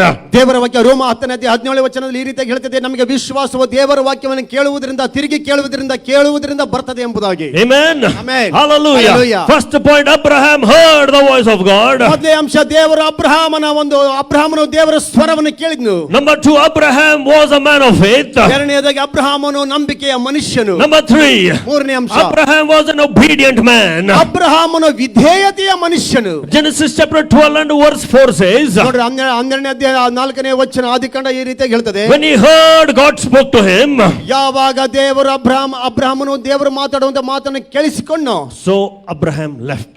ಅಬ್ರಹಾಮನು ತನ್ನ ಸ್ಥಳವನ್ನು ಬಿಟ್ಟನು. Amen. Amen. Hallelujah. Hallelujah. Tell your neighbor. ನಿಮ್ಮ ಪಕ್ಕದವರು ಹೇಳ್ರಿ, So Abraham left. ಓ ಅಬ್ರಹಾಮನ ಸ್ಥಳವನ್ನು ಬಿಟ್ನು. Amen. Did Abraham have money? ಅಬ್ರಹಾಮನಿಗೆ ಆ ಸ್ಥಳವನ್ನು ಬಿಡುವಾಗ ಆತನಲ್ಲಿ ಹತ್ರ ಏನಾದ್ರು ಹಣ ಇತ್ತ? Don't know. ಗೊತ್ತಿಲ್ಲ. Did Abraham have the resources? ಅಬ್ರಹಾಮನಿಗೆ ಯಾವ್ದಾದ್ರು ಒಂದು ಮೂಲಗಳನ್ನು ಎಲ್ಲ ವಸ್ತುಗಳನ್ನು ಇಟ್ಟುಕೊಂಡು ತನ್ನ ಮನೆಯನ್ನು ಬಿಟ್ನ? Don't know. ಗೊತ್ತಿಲ್ಲ. What Abraham had, what Abraham didn't have, nothing is mentioned in the word. ಅಬ್ರಹಾಮನ ಹತ್ರ ಏನಿತ್ತು ಏನಿಲ್ಲ ಯಾವುದು ದೇವರ ವಾಕ್ಯದಲ್ಲಿ ಬರೆಯಲ್ಪಟ್ಟಿಲ್ಲ. But how was Abraham obedient? ಆದ್ರೆ ಯಾವ ರೀತಿಯಾಗಿ ಅಬ್ರಹಾಮನ ವಿಧೇಯನಾದ್ನು? He had the word. ಆತನಿಗೆ ದೇವರ ವಾಕ್ಯ ಇತ್ತು. Amen. Amen. Hallelujah. Hallelujah. When we have the word, ನಮಗೆ ದೇವರ ವಾಕ್ಯ ಇರುವಾಗ we have to be obedient. ನಾವು ವಿಧೇಯರಾಗ್ತೇವೆ. So Abraham left. ಓ ನೋಡ್ರಿ, ಈಗ ಅಬ್ರಹಾಮನು ತನ್ನ ಸ್ಥಳವನ್ನು ಬಿಟ್ಟು ಹೋದ್ನು. Amen. Amen. As the Lord instructed Abraham left. ಯಾವ ರೀತಿಯಾಗಿ ದೇವರು ಅಬ್ರಹಾಮನಿಗೆ ಹೇಳಿದ್ನೋ ಅದರ ಮೇರೆಗೆ ಅಬ್ರಹಾಮನು ತನ್ನ ಸ್ಥಳವನ್ನು ಬಿಟ್ಟು ಹೋದನು. Amen. Amen. Hallelujah. Hallelujah. If you read Genesis chapter 22, ನೋಡ್ರಿ ಆದಿಕಾಂಡ 22ನೇ ಅಧ್ಯಾಯ ನಾವು ಓದುವಾಗ verse 1, ಒಂದನೇ ವಚನ, the Bible says, after some time, ಸ್ವಲ್ಪ ಸಮಯವಾದ ನಂತರ, after these things, ಈ ಎಲ್ಲಾ ಸಂಗತಿಗಳು ಆದ ನಂತರ, after these things. ಈ ಸಂಗತಿಗಳು ಆದ ನಂತರ. Now what are these things that the Bible is talking about? ನೋಡ್ರಿ ದೇವರ ವಾಕ್ಯ ಈ ಸಂಗತಿಗಳು ಅಂದ್ರೆ ಯಾವ ಸಂಗತಿಗಳ ಬಗ್ಗೆ ಮಾತಾಡ್ತದೆ? Now what was the sequence, the events that took place before, after these things? ನೋಡ್ರಿ ಈ ಒಂದು ಸಂಗತಿಗಳಾದ ನಂತರ ಅಂದ್ರೆ ಯಾವ ಸಂಗತಿಗಳು ನೆರವೇರ್ತಾ ಬಂದುವು? The promotion from Abraham to Abraham. ನೋಡ್ರಿ ಅಬ್ರಹಾಮನಿಂದ ಅಬ್ರಹಾಮಗೆ ತೇರ್ಗಡೆ ಅಬ್ರಹಾಮನ ಜೀವಿತದಲ್ಲಿ. The blessing of Isaac. ನೋಡ್ರಿ ಇಸಾಕನ ಒಂದು ಆಶೀರ್ವಾದ. The treaty of King Beersheba. ನೋಡ್ರಿ the treaty with King Abimelech at Beersheba. ನೋಡ್ರಿ ಬೇರ್ಷೆಬದಲ್ಲಿ ರಾಜನಾದಂತ ಅಬಿಮೆಲೆಕನ ಜೊತೆಗೆ ಒಂದು ಒಪ್ಪಂದ. So everything after such wonderful things, ಇಂತ ಅದ್ಭುತವಾದಂತ ವಿಷಯಗಳು ಅಬ್ರಹಾಮನ ಜೀವಿತದಲ್ಲಿ ಆದ ನಂತರ suddenly, ತಕ್ಷಣ the Bible says, ದೇವರ ವಾಕ್ಯ ಹೇಳ್ತದೆ, after these things God tested Abraham. ಈ ಎಲ್ಲಾ ಸಂಗತಿಗಳಾದ ನಂತರ ದೇವರ ಅಬ್ರಹಾಮನನ್ನು ಶೋಧಿಸಿದನು ಎಂಬುದಾಗಿ. Amen. Amen. Hallelujah. Hallelujah. After everything is going well, ಎಲ್ಲಾ ಸಂಗತಿಗಳು ಚೆನ್ನಾಗಿ ನಡೀತಾ ಇರುವಾಗ suddenly, ತಕ್ಷಣ God tested Abraham. ದೇವರು ಅಬ್ರಹಾಮನನ್ನು ಶೋಧಿಸುವುದಕ್ಕೆ ಆತನು ಪ್ರಾರಂಭಿಸಿದನು. Amen. Amen. How many of you felt this happen in your lives? ಎಷ್ಟು ಜನರಿಗೆ ಇಂಥ ಒಂದು ಸಂಗತಿಗಳು ನಿಮ್ಮ ಜೀವಿತದಲ್ಲಿ ಸಹ ಆಗಿವೆ? How many of you felt that suddenly after such wonderful events, suddenly God begins to, suddenly you go through a tough time? How many of you? ಎಷ್ಟು ಜನರು ನಿಮ್ಮ ಜೀವಿತ ಚೆನ್ನಾಗಿ ನಾವು ಹೋಗ್ತಾ ಇದೀವಪ್ಪ, ಆರಾಮಿದೀವಿ ಅನ್ನುವಂಥ ಸಂದರ್ಭದಲ್ಲಿಯೇ ಕೆಲವೊಂದು ಕೆಲವೊಂದು ಸಮಸ್ಯೆಗಳು ಬಂದು ನಿಮ್ಮ ಜೀವಿತ ತಟ್ಟಿದಂಥ ವಿಷಯ ಎಷ್ಟು ಜನರಿಗೆ ಇಲ್ಲಿ ಆಗಿವೆ? ಎಷ್ಟು ಜನಕ್ಕೆ ಆಗಿದೆ? ಮೆಲ್ಲಕ್ಕೆ ಎತ್ತಿರಿ, ಸ್ವಲ್ಪ ಮೇಲಕ್ಕೆ ತೋರಿಸ್ರಿ ಕೈ. ಎಲ್ಲ ಚೆನ್ನಾಗಿದೆಯಪ್ಪ, ಆರಾಮಿದೀವ, ಏನಪ್ಪ ಅನ್ನುವಂಥ ಸಂದರ್ಭದಲ್ಲೇ ತಕ್ಷಣ ನಮ್ಮ ಜೀವಿತದಲ್ಲಿ ಸಮಸ್ಯೆಗಳು ಬಂದು ನಮ್ಮ ಜೀವಿತ ಹೊಡೆದಂಥ ವಿಷಯಗಳು ಎಷ್ಟು ಜನರನ್ನು ಮುಟ್ಟಿವೆ? I'll tell you something. ನಾನು ಒಂದು ವಿಷಯ ಹೇಳ್ತೇನೆ. If you feel that God tests you, I tell you, you are in the right place. ದೇವರು ಒಂದು ವೇಳೆ ನಿಮ್ಮನ್ನು ಪರೀಕ್ಷೆ ಮಾಡುತ್ತಾ ಇದ್ದಾನೆ ಎಂಬುದಾಗಿ ನೀವು ಅಂದುಕೊಳ್ತಿರುವುದಾದ್ರೆ ನೀವು ಸರಿಯಾದಂಥ ಸ್ಥಳದಲ್ಲಿಯೇ ಇದ್ದೀರಿ. Amen. Amen. If you say everything is going well, brother, ಎಲ್ಲಾ ಸಂಗತಿ ನನ್ನ ಜೀವಿತ ಆರಾಮವಾಗಿವೆಪ್ಪ, ಮಸ್ತಾ ಇದ್ದೇನಪ್ಪ ನಾನು, ಎಷ್ಟು ಚೆನ್ನಾಗಿದೆ ನನ್ನ ಜೀವಿತ, something is wrong with you. ಆ ರೀತಿಯಾಗಿರುವುದ ನಿನ್ನ ಜೀವಿತದಲ್ಲಿ ಏನೋ ತಪ್ಪಿದೆ. If you say I have troubles, I have problems, I have tribulations, but amidst all things Brother, God is with me, then you are in the right place. ನನ್ನ ಜೀವಿತ ಸಮಸ್ಯೆಗಳುಂಟು, ಸಂಕಟಗಳುಂಟು, ಕಷ್ಟಗಳುಂಟು, ಆದರೆ ಈ ಎಲ್ಲಾ ಸಂಗತಿಗಳ ಮಧ್ಯದಲ್ಲಿ ನನ್ನ ದೇವರು ನನ್ನ ಜೊತೆಗಿದ್ದಾನೆ ಎಂಬುದಾಗಿ ನೀವು ಹೇಳುವುದಾದ್ರೆ ನೀವು ಸರಿಯಾದಂತ ಸ್ಥಳದಲ್ಲಿ ಇದ್ದೀರಿ. Amen. Amen. Hallelujah. Hallelujah. Praise the Lord. Praise the lord. You've been fasting for 40 days. ನೀವು 40 ದಿವಸಗಳ ಕಾಲ ಉಪವಾಸ ಪ್ರಾರ್ಥನೆ ಮಾಡಿ Suddenly after 40 days, you get so much of tests and trials and temptation. ಏನಪ್ಪ ಇದು 40 ದಿನ ಉಪವಾಸ ಮಾಡಿ ಬಂದೇನಪ್ಪ, ಸಡನ್ಲಿ ಏನಪ್ಪ ಇದು? 40 ದಿವಸ ಉಪವಾಸ ಆದ ನಂತರ ನಿಮಗೆ ಶೋಧನೆಗಳು ಪ್ರಾರಂಭ ಆಗ್ತವೆ. ನೀವು ಅಂದ್ಕೊಳ್ತೀರಿ ಏನಪ್ಪ 40 ದಿವಸ ಉಪವಾಸ ಪ್ರಾರ್ಥನೆ ಮಾಡಿದ್ರು ಸಹ ಇದೇನಪ್ಪ ಇಂಥ ಶೋಧನೆ, ಇಂಥ ಕಷ್ಟಗಳು ಎಂಬುದಾಗಿ ಅನ್ಸತ್ರಿ ಹೆಂಗೆ? ಅನಿಸೈತಾ? ನಿಮ್ಗೆ ಅನ್ಸ್ತಂದ್ರೆ ನೀವು ಸರಿಯಾದ ಸ್ಥಳದಲ್ಲಿದ್ದೀರಿ. ಈ ರೀತಿ ನಿಮ್ಗೆ ಅನಿಸಿದ್ರೆ ನೀವು ಸರಿಯಾದ ಸ್ಥಳದಲ್ಲಿ ಇದ್ದೀರಿ. Amen. Amen. Please understand, when you come across a test, trial, temptation, know that there is promotion on the other side. ನೋಡ್ರಿ, ನಿಮ್ಮ ಜೀವಿತದಲ್ಲಿ ಎಲ್ಲಾ ಒಂದು ವಿಷಯದ ಮಧ್ಯದಲ್ಲಿ ನಿಮಗೆ ಒಂದು ಶೋಧನೆಗಳು, ಕಷ್ಟಗಳು, ಸಂಕಷ್ಟಗಳು ಬಂದು ಒದಗಿವೆ ಎಂಬುದಾಗಿ ಅಂದುಕೊಳ್ಳುವುದಾದ್ರೆ ನಿಮ್ಮ ಜೀವಿತದ ಸರಿಯಾದ ಸ್ಥಳದಲ್ಲಿದ್ದೀರಿ. ಈಗ ನಿಮ್ಮ ಜೀವಿತ ನೀವು ಮೇಲಕ್ಕೆ ತಲುಪಡುವಂತ ಸಂಗತಿ. Amen. Hallelujah. Come on, somebody shout amen. ಗಟ್ಟಿಯಾಗಿ ಹೇಳ್ರಿ amen. Somebody shout hallelujah. Praise the Lord. Praise the Lord. After these things, God tested Abraham. ಎಲ್ಲಾ ಸಂಗತಿಗಳು ಆದ ನಂತರ ದೇವರು ಅಬ್ರಹಾಮನನ್ನು ಶೋಧಿಸಿದನು. So how did God test Abraham? ಯಾವ ರೀತಿಯಾಗಿ ದೇವರು ಅಬ್ರಹಾಮನನ್ನು So ಶೋಧಿಸಿದನು? what did God said? ದೇವರು ಹೇಳಿದ್ನು, Abraham, ಅಬ್ರಹಾಮನೇ, take your son, ನಿನಗಿರುವ ಒಬ್ಬನೇ ಮಗ ನೀನು ತೆಗೆದುಕೋ, your only son, ಒಬ್ಬನೇ ಮಗ Isaac, ಐಸಾಕನನ್ನು, and offer him at the altar. ನೀನು ಹೋಗಿ ಆ ವೇದಿಯ ಮೇಲೆ ನೀನು ಆ ಮೋರಿಯ ಗುಡ್ಡದ ಮೇಲೆ ನೀನು ಆತನನ್ನು ನನಗೋಸ್ಕರ ಅರ್ಪಿಸು. Now the meaning of this word Isaac means laughter, means joy. ಇಸಾಕನಂದ್ರೆ ನಗುವಂತವನು, ಸಂತೋಷ ಕೊಡುವಂತವನು ಎಂಬುದಾಗಿ. And God said, ದೇವರು ಹೇಳಿದ್ನು, you are taking your only son, ನೀನು ನಿನ್ನ ಒಬ್ಬನೇ ಮಗನನ್ನು ತಕೊಂಡು your joy, your laughter, and you are going to offer as a sacrifice to me at the altar. ಅಂದ್ರೆ ನಿನಗಿರುವಂತ ಒಬ್ಬನೇ ಮಗನ ಅಂದ್ರೆ ನಿನಗಿರುವಂತ ಆನಂದ, ನಿನಗಿರುವಂತ ಸಂತೋಷವನ್ನು ತಕ್ಕೊಂಡು ನೀನು ಹೋಗಿ ನನಗೋಸ್ಕರ ಬಲಿ ಅರ್ಪಿಸು ಎಂಬುದಾಗಿ. Isaac was an account of a promise. ನೋಡ್ರಿ, ಇಸಾಕನು ಆ ವಾಗ್ದಾನದ ಒಂದು ವರಪುತ್ರನು. Amen. Amen. God spoke to him and said, you're going to bear a child when you're old, and he shall be Isaac. And this is that same Isaac whom God had given, and now God is asking him, offer him at the altar. ದೇವರು ಅಬ್ರಹಾಮನಿಗೆ ಹೇಳಿದ್ನು, ನಾನು ನಿನಗೆ ಒಂದು ಮುಪ್ಪಿನಲ್ಲಿ ನಿನಗೆ ಒಬ್ಬ ಮಗನನ್ನು ಕೊಡ್ತೇನೆ, ಮಗನ ಹೆಸರು ಐಸಾಕನ ಎಂಬುದಾಗಿ. ಈಗ ದೇವರು ಕೊಟ್ಟಂತ ಐಸಾಕನನ್ನೇ ದೇವರು ತನಗೆ ಬಲಿ ಅರ್ಪಿಸಿ ಎಂಬುದಾಗಿ ಕೇಳ್ತಾ ಇದ್ದಾನೆ. Abraham never questioned God. ಈ ರೀತಿಯಾಗಿ ದೇವರು ಹೇಳಿದಾಗ ಅಬ್ರಹಾಮನು ದೇವರಿಗೆ ಪ್ರಶ್ನೆ ಮಾಡಲಿಲ್ಲ. He did not question God. ದೇವರಿಗೆ ಪ್ರಶ್ನೆ ಹಾಕಲಿಲ್ಲ. Again Abraham left. ಮತ್ತೆ ಅಬ್ರಹಾಮನು ತನ್ನ ಸ್ಥಳವನ್ನು ಬಿಟ್ಟು ಹೋದ್ನು. Amen. Amen. Again Abraham took his son and went to the Mount Moriah to offer him as a sacrifice. ಮತ್ತೆ ಅಬ್ರಹಾಮನು ತನ್ನ ಮಗನನ್ನು ಮೊರಿಯಾ ಬೆಟ್ಟದ ಮೇಲೆ ಬಲಿಯನ್ನು ಅರ್ಪಿಸುವುದಕ್ಕೋಸ್ಕರ ತೆಗೆದುಕೊಂಡು ಹೋದ್ನು. He took his servants. ಅದರ ಜೊತೆಗೆ ಸೇವಕರಿದ್ರು. And he was going up the Mount Moriah. ಈಗ ಒಂದು ಮೊರಿಯಾ ಬೆಟ್ಟವನ್ನು ಹತ್ತಾ ಇದ್ದಾರೆ. He told his servants, you stay back here. ಆಗ ಅಬ್ರಹಾಮ ತನ್ನ ಸೇವಕರಿಗೆ ಹೇಳ್ತಿದ್ರೆ, ಸೇವಕರಿಗೆ ನೀವು ಇಲ್ಲಿಯೇ ಇರ್ರಿ, Isaac and I are going to go up. ನಾನು ಇಸಾಕನ ಮೇಲಕ್ಕೆ ಹೋಗ್ತೇವೆ. And the scripture says, we will come back. He did not say, I will come back. He said, we are going to come back. And this word, we, is a statement of faith. ನೋಡ್ರಿ, ಇಲ್ಲಿ ದೇವರ ವಾಕ್ಯ ಹೇಳ್ತಿದ್ದ, ಅಬ್ರಹಾಮನ ತನ್ನ ಸೇವಕರಿಗೆ ಹೇಳ್ತಾ ಇದ್ದಾನೆ, ನಾವು ಅಲ್ಲಿ ಬಲಿಯನ್ನು ಅರ್ಪಿಸಿದ ನಂತರ ನಾನೊಬ್ಬನೇ ಹಿಂತಿರುಗಿ ಬರ್ತೇನೆ ಎಂಬುದಾಗಿ ಹೇಳ್ತಾ ಇಲ್ಲ, ಬಲಿಯನ್ನು ಅರ್ಪಿಸಿ ನಾವು ಹಿಂತಿರುಗಿ ಬರ್ತೇವೆ ಎಂಬುದಾಗಿ ಒಂದು ವಿಶ್ವಾಸದಿಂದ ಅಬ್ರಹಾಮನ ಮಾತನ್ನು ಹೇಳ್ತಾ ಇದ್ದಾನೆ. Amen. Amen. And here is Mount Moriah. He is tying his son Isaac at the altar there. ಅಲ್ಲಿ ಮೋರಿಯಾ ಬೆಟ್ಟದ ಮೇಲೆ ತನ್ನ ಮಗನಾದಂತ ಇಸಾಕನನ್ನು ಆತನ ಕಟ್ಟಿಗೆ ಮೇಲೆ ಮಲಿಸಿ ಆತನ ಕಟ್ತಾ ಇದ್ದಾನೆ. And Isaac is asking, Papa, where is the offering? ಇಲ್ಲಿ ಇಸಾಕನ ಕೇಳ್ತಾನೆ, ಅಪ್ಪ, ದೇವರ ಒಂದು ಯಜ್ಞಕ್ಕೆ ಬೇಕಾದಂತ ಒಂದು ಕುರಿಮರಿ ಎಲ್ಲಿ? He is still tying Isaac. ಇನ್ನೂ ಆತನ ಇಸಾಕನನ್ನು ಕಟ್ತಾ ಇದ್ದಾನೆ. Don't worry, beta. ಮಗನೇ, ಚಿಂತೆ ಮಾಡಬೇಡ, God will provide. ದೇವರು ಒದಗಿಸಿ ಕೊಡ್ತಾನೆ. As he was about to slay Isaac, ತನ್ನ ಮಗನ ನೀನೇನು ಎತ್ತಿ ತನ್ನ ಒಂದು ಕತ್ತಿನ ಎತ್ತಿ ಕೊಲ್ಲಬೇಕು, God said, stop, Abraham, stop. ಅಬ್ರಹಾಮನೇ ನಿಲ್ಲಿಸು ಎಂಬುದಾಗಿ ದೇವರು ಹೇಳಿದ್ನು. You have passed the test. ನೀನು ಈಗ ಒಂದು ಪರೀಕ್ಷೆಯನ್ನು ಪಾಸ್ ಆಗಿದಿ. You have passed the test. ಅಬ್ರಹಾಮನೇ, ನೀನು ಪರೀಕ್ಷೆ ಪಾಸ್ ಆಗಿದಿ. Amen. Amen. Hallelujah. Hallelujah. Praise God for Abraham's obedience. ಅಬ್ರಹಾಮನ ವಿಧೇಯಗೋಸ್ಕರ ನಾವು ದೇವರಿಗೆ ವಂದನೆ ಹೇಳೋಣ. He did not sit and calculate the cost and the expense of his life. ನೋಡ್ರಿ, ಆ ಒಂದು ಮಗನನ್ನು ಬಲಿ ಕೊಡುವಂತ ವಿಷಯಕ್ಕೋಸ್ಕರ ಏನನ್ನಾಗ್ತದೆ ಎಂಬುದಾಗಿ ಆತನ ಕುಳಿತುಕೊಂಡು ಚಿಂತೆ ಮಾಡಲಿಲ್ಲ, ಅದರ ಬಗ್ಗೆ ಆಲೋಚಿಸಲಿಲ್ಲ. He just did what God had asked him to do.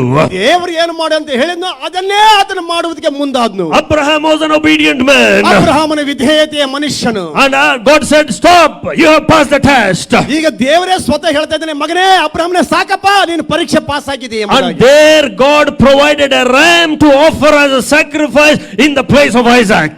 ಅಲ್ಲಿ ಇಸಾಕನ ಸ್ಥಾನದಲ್ಲಿ ಬಲಿ ಕೊಡುವುದಕ್ಕೋಸ್ಕರ ಸ್ವತಃ ದೇವರೇ ಅಬ್ರಹಾಮನಿಗೆ ಒಂದು ಕುರಿ ಮರಿಯನ್ನು And ಒದಗಿಸಿಕೊಟ್ಟನು. that was a place this term Jehovah Jireh was derived, because God provided for the sacrifice. ಆ ಸ್ಥಳ ಇವತ್ತಿನ ದಿವಸ ಯೆಹೋವ ಈರೆ ಎಂಬುದಾಗಿ ಕರೆಯಲ್ಪಟ್ಟಂತ ಸ್ಥಳ. ಯಾಕೆಂದ್ರೆ ದೇವರೇ ನಮಗೆ ಒದಗಿಸಿ ಕೊಡುವಂತವನು ಎಂಬುದಾಗಿ. Amen. Amen. Come on, somebody shout amen.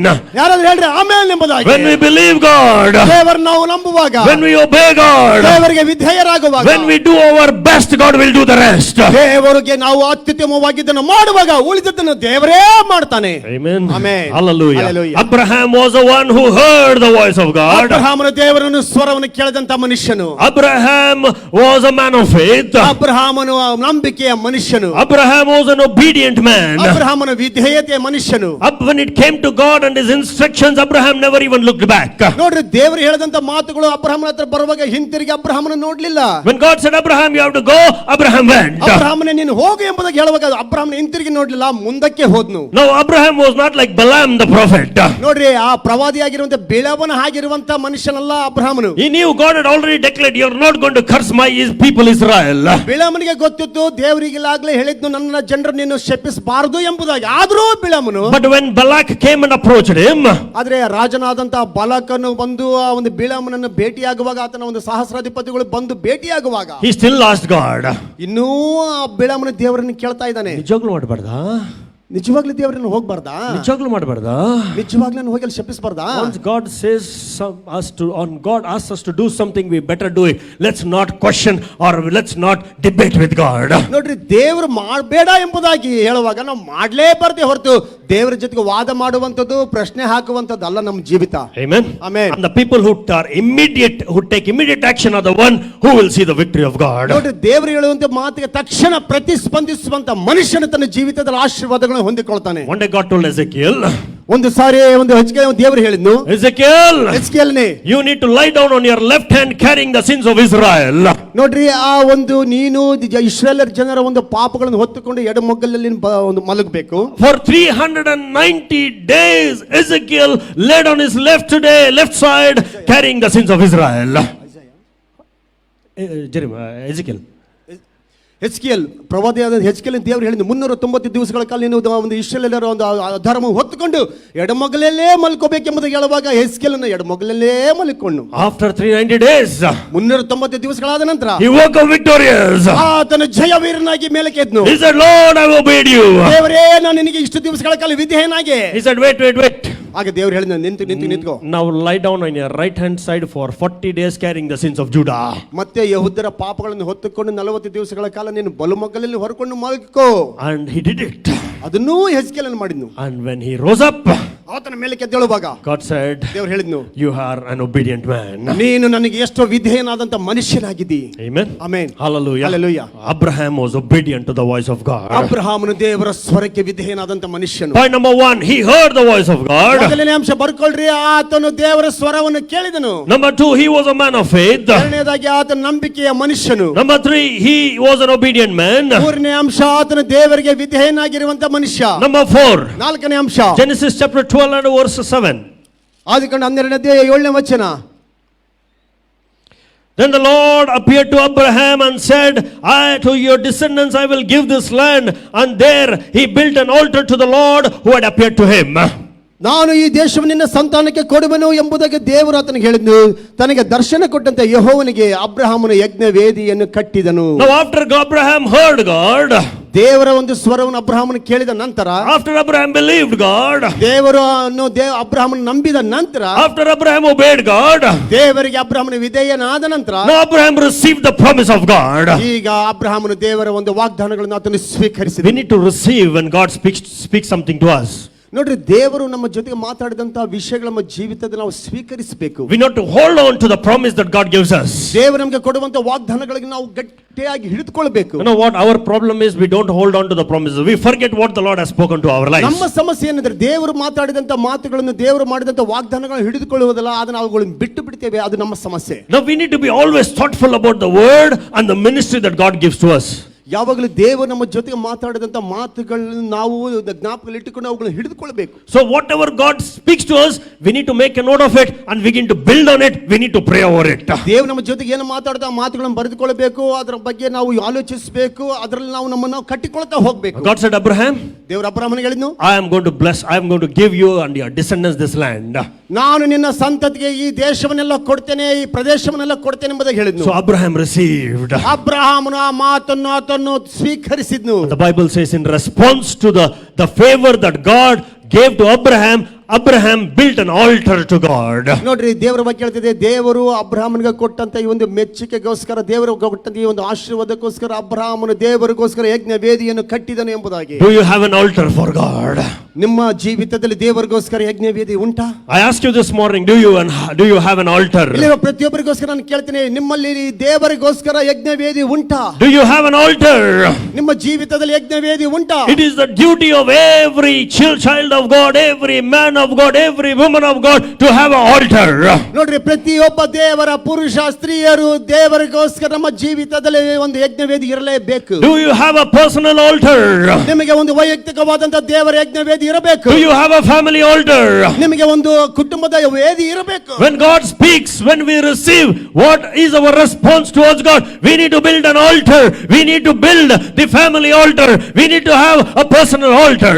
ದೇವರು ಮಾತಾಡುವಾಗ ಅವುಗಳನ್ನು ನಾವು ತೆಗೆದುಕೊಳ್ಳುವಾಗ ನಮ್ಮ ಜೀವಿತದಲ್ಲಿ ಏನಿರಬೇಕಂದ್ರೆ ವೈಯಕ್ತಿಕವಾದಂತ ಒಂದು ಯಜ್ಞವೇದಿ, ಕುಟುಂಬದ ಯಜ್ಞವೇದಿ ನಮ್ಮ ಜೀವಿತದಲ್ಲಿ ಇರಬೇಕು. Amen. Amen. If we don't have altars, ಇಂಥ ಯಜ್ಞವೇದಿ ನಮ್ಮ ಜೀವಿತದಲ್ಲಿ ಇಲ್ಲದೆ ಇರುವುದಾದ್ರೆ we are missing out on the main aspect of what God wants to do in our lives. ದೇವರು ನಮ್ಮ ಜೀವಿತದಲ್ಲಿ ಮಾಡಬೇಕಾಗಿರುವಂತಹ ಪ್ರಾಮುಖ್ಯವಾದಂತ ಅಂಶವನ್ನು ನಾವು ಕಳೆದುಕೊಂಡು ಬಿಡ್ತೇವೆ. Every individual needs to build an altar. ಇಲ್ಲಿರುವ ಪ್ರತಿಯೊಬ್ಬರು ನಮ್ಮ ಜೀವಿತದಲ್ಲಿ ವೈಯಕ್ತಿಕವಾಗಿ ನಾವು ಯಜ್ಞವೇದಿಯನ್ನು ಕಟ್ಟಬೇಕು. A personal altar and a family altar. ವೈಯಕ್ತಿಕವಾದಂತ ಯಜ್ಞವೇದಿ, ಕುಟುಂಬದ ಯಜ್ಞವೇದಿ. Now Abraham sets an example here. After receiving the promise of God, he builds an altar. Abraham ನಮಗೆ ಒಂದು ಮಾದರಿಯನ್ನು ತೋರಿಸ್ತಾ ಇದ್ದಾನೆ. ದೇವರಿಂದ ಅಬ್ರಹಾಮನ ಆಶೀರ್ವಾದಗಳನ್ನು ಹೊಂದಿಕೊಂಡ ನಂತರ ಆತನು ದೇವರಿಗೋಸ್ಕರ ಯಜ್ಞವೇದಿ ಕಟ್ತಾ ಇದ್ದಾನೆ. Amen. Amen. Hallelujah. Hallelujah. When the Lord speaks to your life, ನಿಮ್ಮ ಜೀವಿತದ ಜೊತೆಗೆ ದೇವರು ಮಾತಾಡುವಾಗ, even the Lord promises something to your life, ದೇವರು ನಿಮ್ಮ ಜೀವಿತಕ್ಕೋಸ್ಕರ ಕೆಲವೊಂದು ವಾಗ್ದಾನಗಳನ್ನು ಮಾಡುವಾಗ, after you receive it, ಅವುಗಳನ್ನು ನೀವು ಹೊಂದಿಕೊಂಡ ನಂತರ cherish those words. ಆ ಒಂದು ಮಾತುಗಳಲ್ಲಿ ನೀವು ಎಷ್ಟು ಸಂತೋಷ ಪಡ್ರಿ. Treasure that word. ಆವಾಗ ಒಂದು ಮಾತುಗಳು ನೀವು ಒಂದು ಭದ್ರವಾಗಿ ಇಟ್ಟುಕೊಳ್ಳಿ. Value those promises.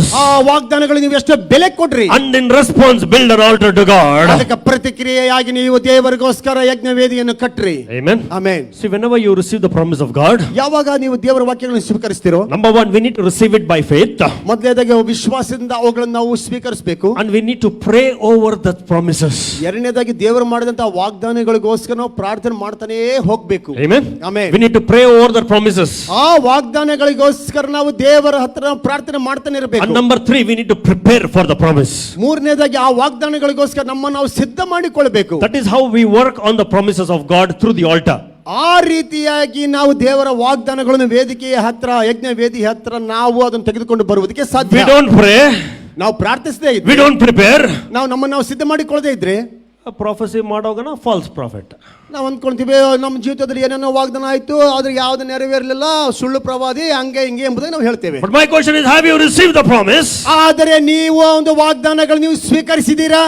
After receiving, have you prayed upon the promise? ಸ್ವೀಕರಿಸಿದ ನಂತರ ಆ ವಾಗ್ದಾನಗಳು ನಿಮ್ಮ ಜೀವಿತ ಇಟ್ಟುಕೊಂಡು ಅವುಗಳಿಗೋಸ್ಕರ ಪ್ರಾರ್ಥನೆ ಮಾಡಿದ್ದೀರಾ? After you have prepared, after you have prayed, have you prepared for the promise? ಆ ಒಂದು ಪ್ರಾರ್ಥನೆಗಳಿಗೋಸ್ಕರ, ಅವುಗಳಿಗೋಸ್ಕರ, ವಾಗ್ದಾನಗಳಿಗೋಸ್ಕರ ಪ್ರಾರ್ಥನೆ ಮಾಡುವುದಕ್ಕಿಂತ ಮುಂಚೆ ನಿಮ್ಮನ್ನು ನೀವು ಸಿದ್ಧ ಮಾಡಿಕೊಂಡಿದ್ದೀರಾ? After we do this, we can expect the work of God to flow into our life. ಇವೆಲ್ಲವುಗಳು ಮಾಡಿದ ನಂತರ ಮಾತ್ರವೇ ದೇವರ ಕಾರ್ಯವನ್ನು ನಮ್ಮ ಜೀವಿತದಲ್ಲಿ ನಾವು ನಿರೀಕ್ಷಿಸುವುದಕ್ಕೆ ಸಾಧ್ಯ. Just don't say, the Lord spoke to me, but it did not happen. The prophet prophesied, it did not happen. But have you done these three things? ಸುಮ್ಮನೆ ಹೇಳ್ಬೇಡ್ರಿ. ಆ ಪ್ರವಾದಿ ಬಂದು ಈ ರೀತಿಯಾಗಿ ಹೇಳಿದ್ರೆ ನಿಮ್ಮ ಜೀವಿತ ಅದಾಗ್ತದೆ, ಇದಾಗ್ತದೆ, ದೇವರು ಹೇಳಿದ್ರು ಅದಾಗ್ತದೆ, ಇದಾಗ್ತದೆ, ಏನಾಗಿಲ್ಲ ಎಂಬುದಾಗಿ ಹೇಳ್ಬೇಡ್ರಿ. ಆದರೆ ಅವುಗಳು ನೆರವೇರುವುದಕ್ಕಿಂತ ಮುಂಚೆ ನಿಮ್ಮ ಜೀವಿತದಲ್ಲಿ ಈ ಕಾರ್ಯಗಳು ಮಾಡಿ ನಿಮ್ಮನ್ನು ನೀವು ಸಿದ್ಧ ಮಾಡಿಕೊಂಡಿದ್ದೀರಾ? After you received, ಇವುಗಳು ನೀವು ಸ್ವೀಕರಿಸಿದ ನಂತರ pray over it and prepare for it. ಪ್ರತಿ ದಿವಸ ನೀವು ದೇವರು ಮಾಡಿದಂತ ವಾಗ್ದಾನಗಳಿಗೋಸ್ಕರ ಪ್ರಾರ್ಥಿಸ್ರಿ, ಅವುಗಳಿಗೋಸ್ಕರ ನಿಮ್ಮನ್ನು ನೀವು ಸಿದ್ಧ ಮಾಡಿಕೊಳ್ಳ್ರಿ. And if you believe that the Lord has spoken to you, ದೇವರು ನನ್ನ ಜೊತೆ ಮಾತಾಡಿದ್ದಾನೆ ಎಂಬುದಾಗಿ ನೀವು ನಂಬುವುದಾದ್ರೆ, surely the word shall come to pass. ಖಂಡಿತವಾಗಿಯೂ ನಿಮ್ಮ ಜೀವಿತದಲ್ಲಿ ಆ ಒಂದು ವಾಗ್ದಾನ ಕಾರ್ಯರೂಪದಲ್ಲಿ ಬಂದೇ ಬರ್ತದೆ. Amen. Amen. Hallelujah. Hallelujah. If it is from God, ಅದು ದೇವರಿಂದ ಆಗಿದ್ರೆ surely it shall come to pass. ಖಂಡಿತವಾಗಿ ದೇವರಿಂದ ಮಾತು ಬಂದಿದ್ರೆ ನಿನ್ನನ್ನು ನೀನು ಸಿದ್ಧ ಮಾಡಿಕೊಂಡು ಅವುಗಳಿಗೋಸ್ಕರ ಪ್ರಾರ್ಥನೆ ಮಾಡ್ತಿರುವುದಾದ್ರೆ, ವಿಶ್ವಾಸದಿಂದ ಅವುಗಳು ಪ್ರಾರ್ಥನೆ ಮಾಡ್ತಿರುವುದಾದ್ರೆ ಖಂಡಿತವಾಗಿ ಅವುಗಳನ್ನು ಹೊಂದಿಕೊಳ್ತಿ. Smith Wigglesworth, a man of God, said like this. Smith Wigglesworth ಎಂಬುವಂತ ದೇವರ ಮನುಷ್ಯರು ಈ ರೀತಿಯಾಗಿ ಹೇಳಿದರು. God said it, ದೇವರು ಹೇಳಿದಾನೆ, I believe it, ನಾನು ಅದನ್ನು ನಂಬ್ತೇನೆ, that settles it. ಅದು ಮುಗಿದೋತ ಅಲ್ಲಿಗೆ, ಅದು ಅಲ್ಲಿ ಕಾರ್ಯರೂಪದಲ್ಲಿ ಬಂತು ಎಂಬುದಾಗಿ. Amen. Amen. Hallelujah. Hallelujah. Come on, somebody say, God said it, ಹೇಳ್ರಿ, ದೇವರು ಹೇಳಿದ್ನು, I believe it, ನಾನು ಅದನ್ನು ನಂಬಿದ್ನು, and that settles it. ಅದು ನನ್ನ ಜೀವಿತದ ಕಾರ್ಯರೂಪದಲ್ಲಿ ಬಂತು. Amen. Amen. Abraham heard the voice of God. ಅಬ್ರಹಾಮನ ದೇವರ ಸ್ವರ ಕೇಳಿದ್ನು. Abraham was a man of faith. ಅಬ್ರಹಾಮನ ನಂಬಿಕೆಯ ಮನುಷ್ಯನು. Abraham was an obedient man. ಅಬ್ರಹಾಮನ ವಿಧೇಯತೆಯ ಮನುಷ್ಯನು. Abraham received and built up altar in response. ಅಬ್ರಹಾಮನು ದೇವರ ಮಾತುಗಳನ್ನು ಸ್ವೀಕರಿಸಿ ಅದರ ಮಾತಿನ ಅನುಗುಣವಾಗಿ ಅದರ ಮೇಲೆ ಆಧಾರಗೊಂಡು ದೇವರ ಯಜ್ಞ ವೇದಿಯನ್ನು And ಕಟ್ಟಿದನು. point number 5. 5ನೇ ಅಂಶ, Abraham was a man favored by God. ಅಬ್ರಹಾಮನು ದೇವರಿಂದ ಮೆಚ್ಚುಗೆಯನ್ನು ಹೊಂದಿದಂತ ಮನುಷ್ಯನು. Let's continue to read up Genesis chapter 12. ಅದು ಒಂದು ಆದಿಕಾಂಡ 12ನೇ ಅಧ್ಯಾಯ. Genesis chapter 12 and verse 17 says, 12ನೇ ಅಧ್ಯಾಯ 17ನೇ ವಚನ, the Lord plagued Pharaoh and his house with great plagues because of Sarah, Abraham's wife. ಆದರೆ ಯೆಹೋವನು ಫರೋಹನಿಗೆ ಅವನ ಮನೆಯವರಿಗೆ ಅಬ್ರಹಾಮನ ಹೆಂಡತಿಯಾದ ಸಾರಾಳ ನಿಮಿತ್ತವಾಗಿ ಬಹಳ ಉಪದ್ರವಗಳನ್ನು ಉಂಟು ಮಾಡಿ ಬಾಧಿಸಿದನು. Amen. Amen. Now Sarah was very beautiful. ಸಾರಳು ನೋಡುವುದಕ್ಕೆ ಬಹಳ ಸುಂದರಿಯಾಗಿದ್ದಳು. Now when Abraham came to Pharaoh, Pharaoh's eyes fell on this lady called Sarah. ನೋಡ್ರಿ, ಅಬ್ರಹಾಮನು ಫರೋಹನ ಹತ್ರ ಬರುವಾಗ ರಾಜನಾದಂತ ಫರೋಹನ ಒಂದು ಕಣ್ಣುಗಳು ಈ ಒಂದು ಸುಂದರಿಯಾದಂತ ಸಾರಳ ಮೇಲೆ ಬಿದ್ದವು. And Abraham said, Sarah, Sarah, please don't say that you are my wife. Please tell the king that you are my sister. ಈಗಾಗಲೇ ಅಬ್ರಹಾಮನು ಸಾರಳಿಗೆ ಹೇಳಿದ್ನು, ಸಾರಳೆ ದಯವಿಟ್ಟು ನೀನು ನನಗೆ ನನ್ನ ಹೆಂಡತಿ ಎಂಬುದಾಗಿ ಹೇಳಬೇಡ, ನನ್ನ ತಂಗಿ ಎಂಬುದಾಗಿ ರಾಜನ ಮುಂದೆ ಹೇಳು. Now same thing happened even with King Abimelech. ನೋಡ್ರಿ, ಅಬಿಮೆಲೆಕನ ಒಂದು ರಾಜನಾದಂತ ಒಂದು ರಾಜ್ಯದಲ್ಲಿ ಸಹ ಈ ವಿಷಯ ನಡೀತು. Abimelech also took Sarah into his kingdom thinking that she was his sister. ನೋಡ್ರಿ, ಅಬ್ರಹಾಮನ ಒಂದು ರಾಜನಾದಂತ ಅಬಿಮೆಲೆಕನು ಸಹ ಅಬ್ರಹಾಮನ ತಂಗಿ ಎಂಬುದಾಗಿ ಅನ್ಕೊಂಡು ಸಾರಳನ್ನು ತನ್ನ ರಾಜ್ಯದಲ್ಲಿ ಆತನ ಇಟ್ಟುಕೊಂಡು. Now you know what happened? ಏನಾಯ್ತು? The Bible says in verse 17, the Lord plagued Pharaoh and his house with great plagues because of Sarah, Abraham's wife. 17ನೇ ವಚನದಲ್ಲಿ ನಾವು ನೋಡುವಾಗ ಅಬ್ರಹಾಮನ ಹೆಂಡತಿಯಾದಂತಹ ಸಾರಳ ನಿಮಿತ್ತವಾಗಿ ದೇವರು ಫರೋಹನ ರಾಜ್ಯದಲ್ಲಿ ದೊಡ್ಡ ಬಾಧೆಗಳನ್ನು ಉಂಟು ಮಾಡಿದ್ನು ಎಂಬುದಾಗಿ. And what happened to Abimelech's family household?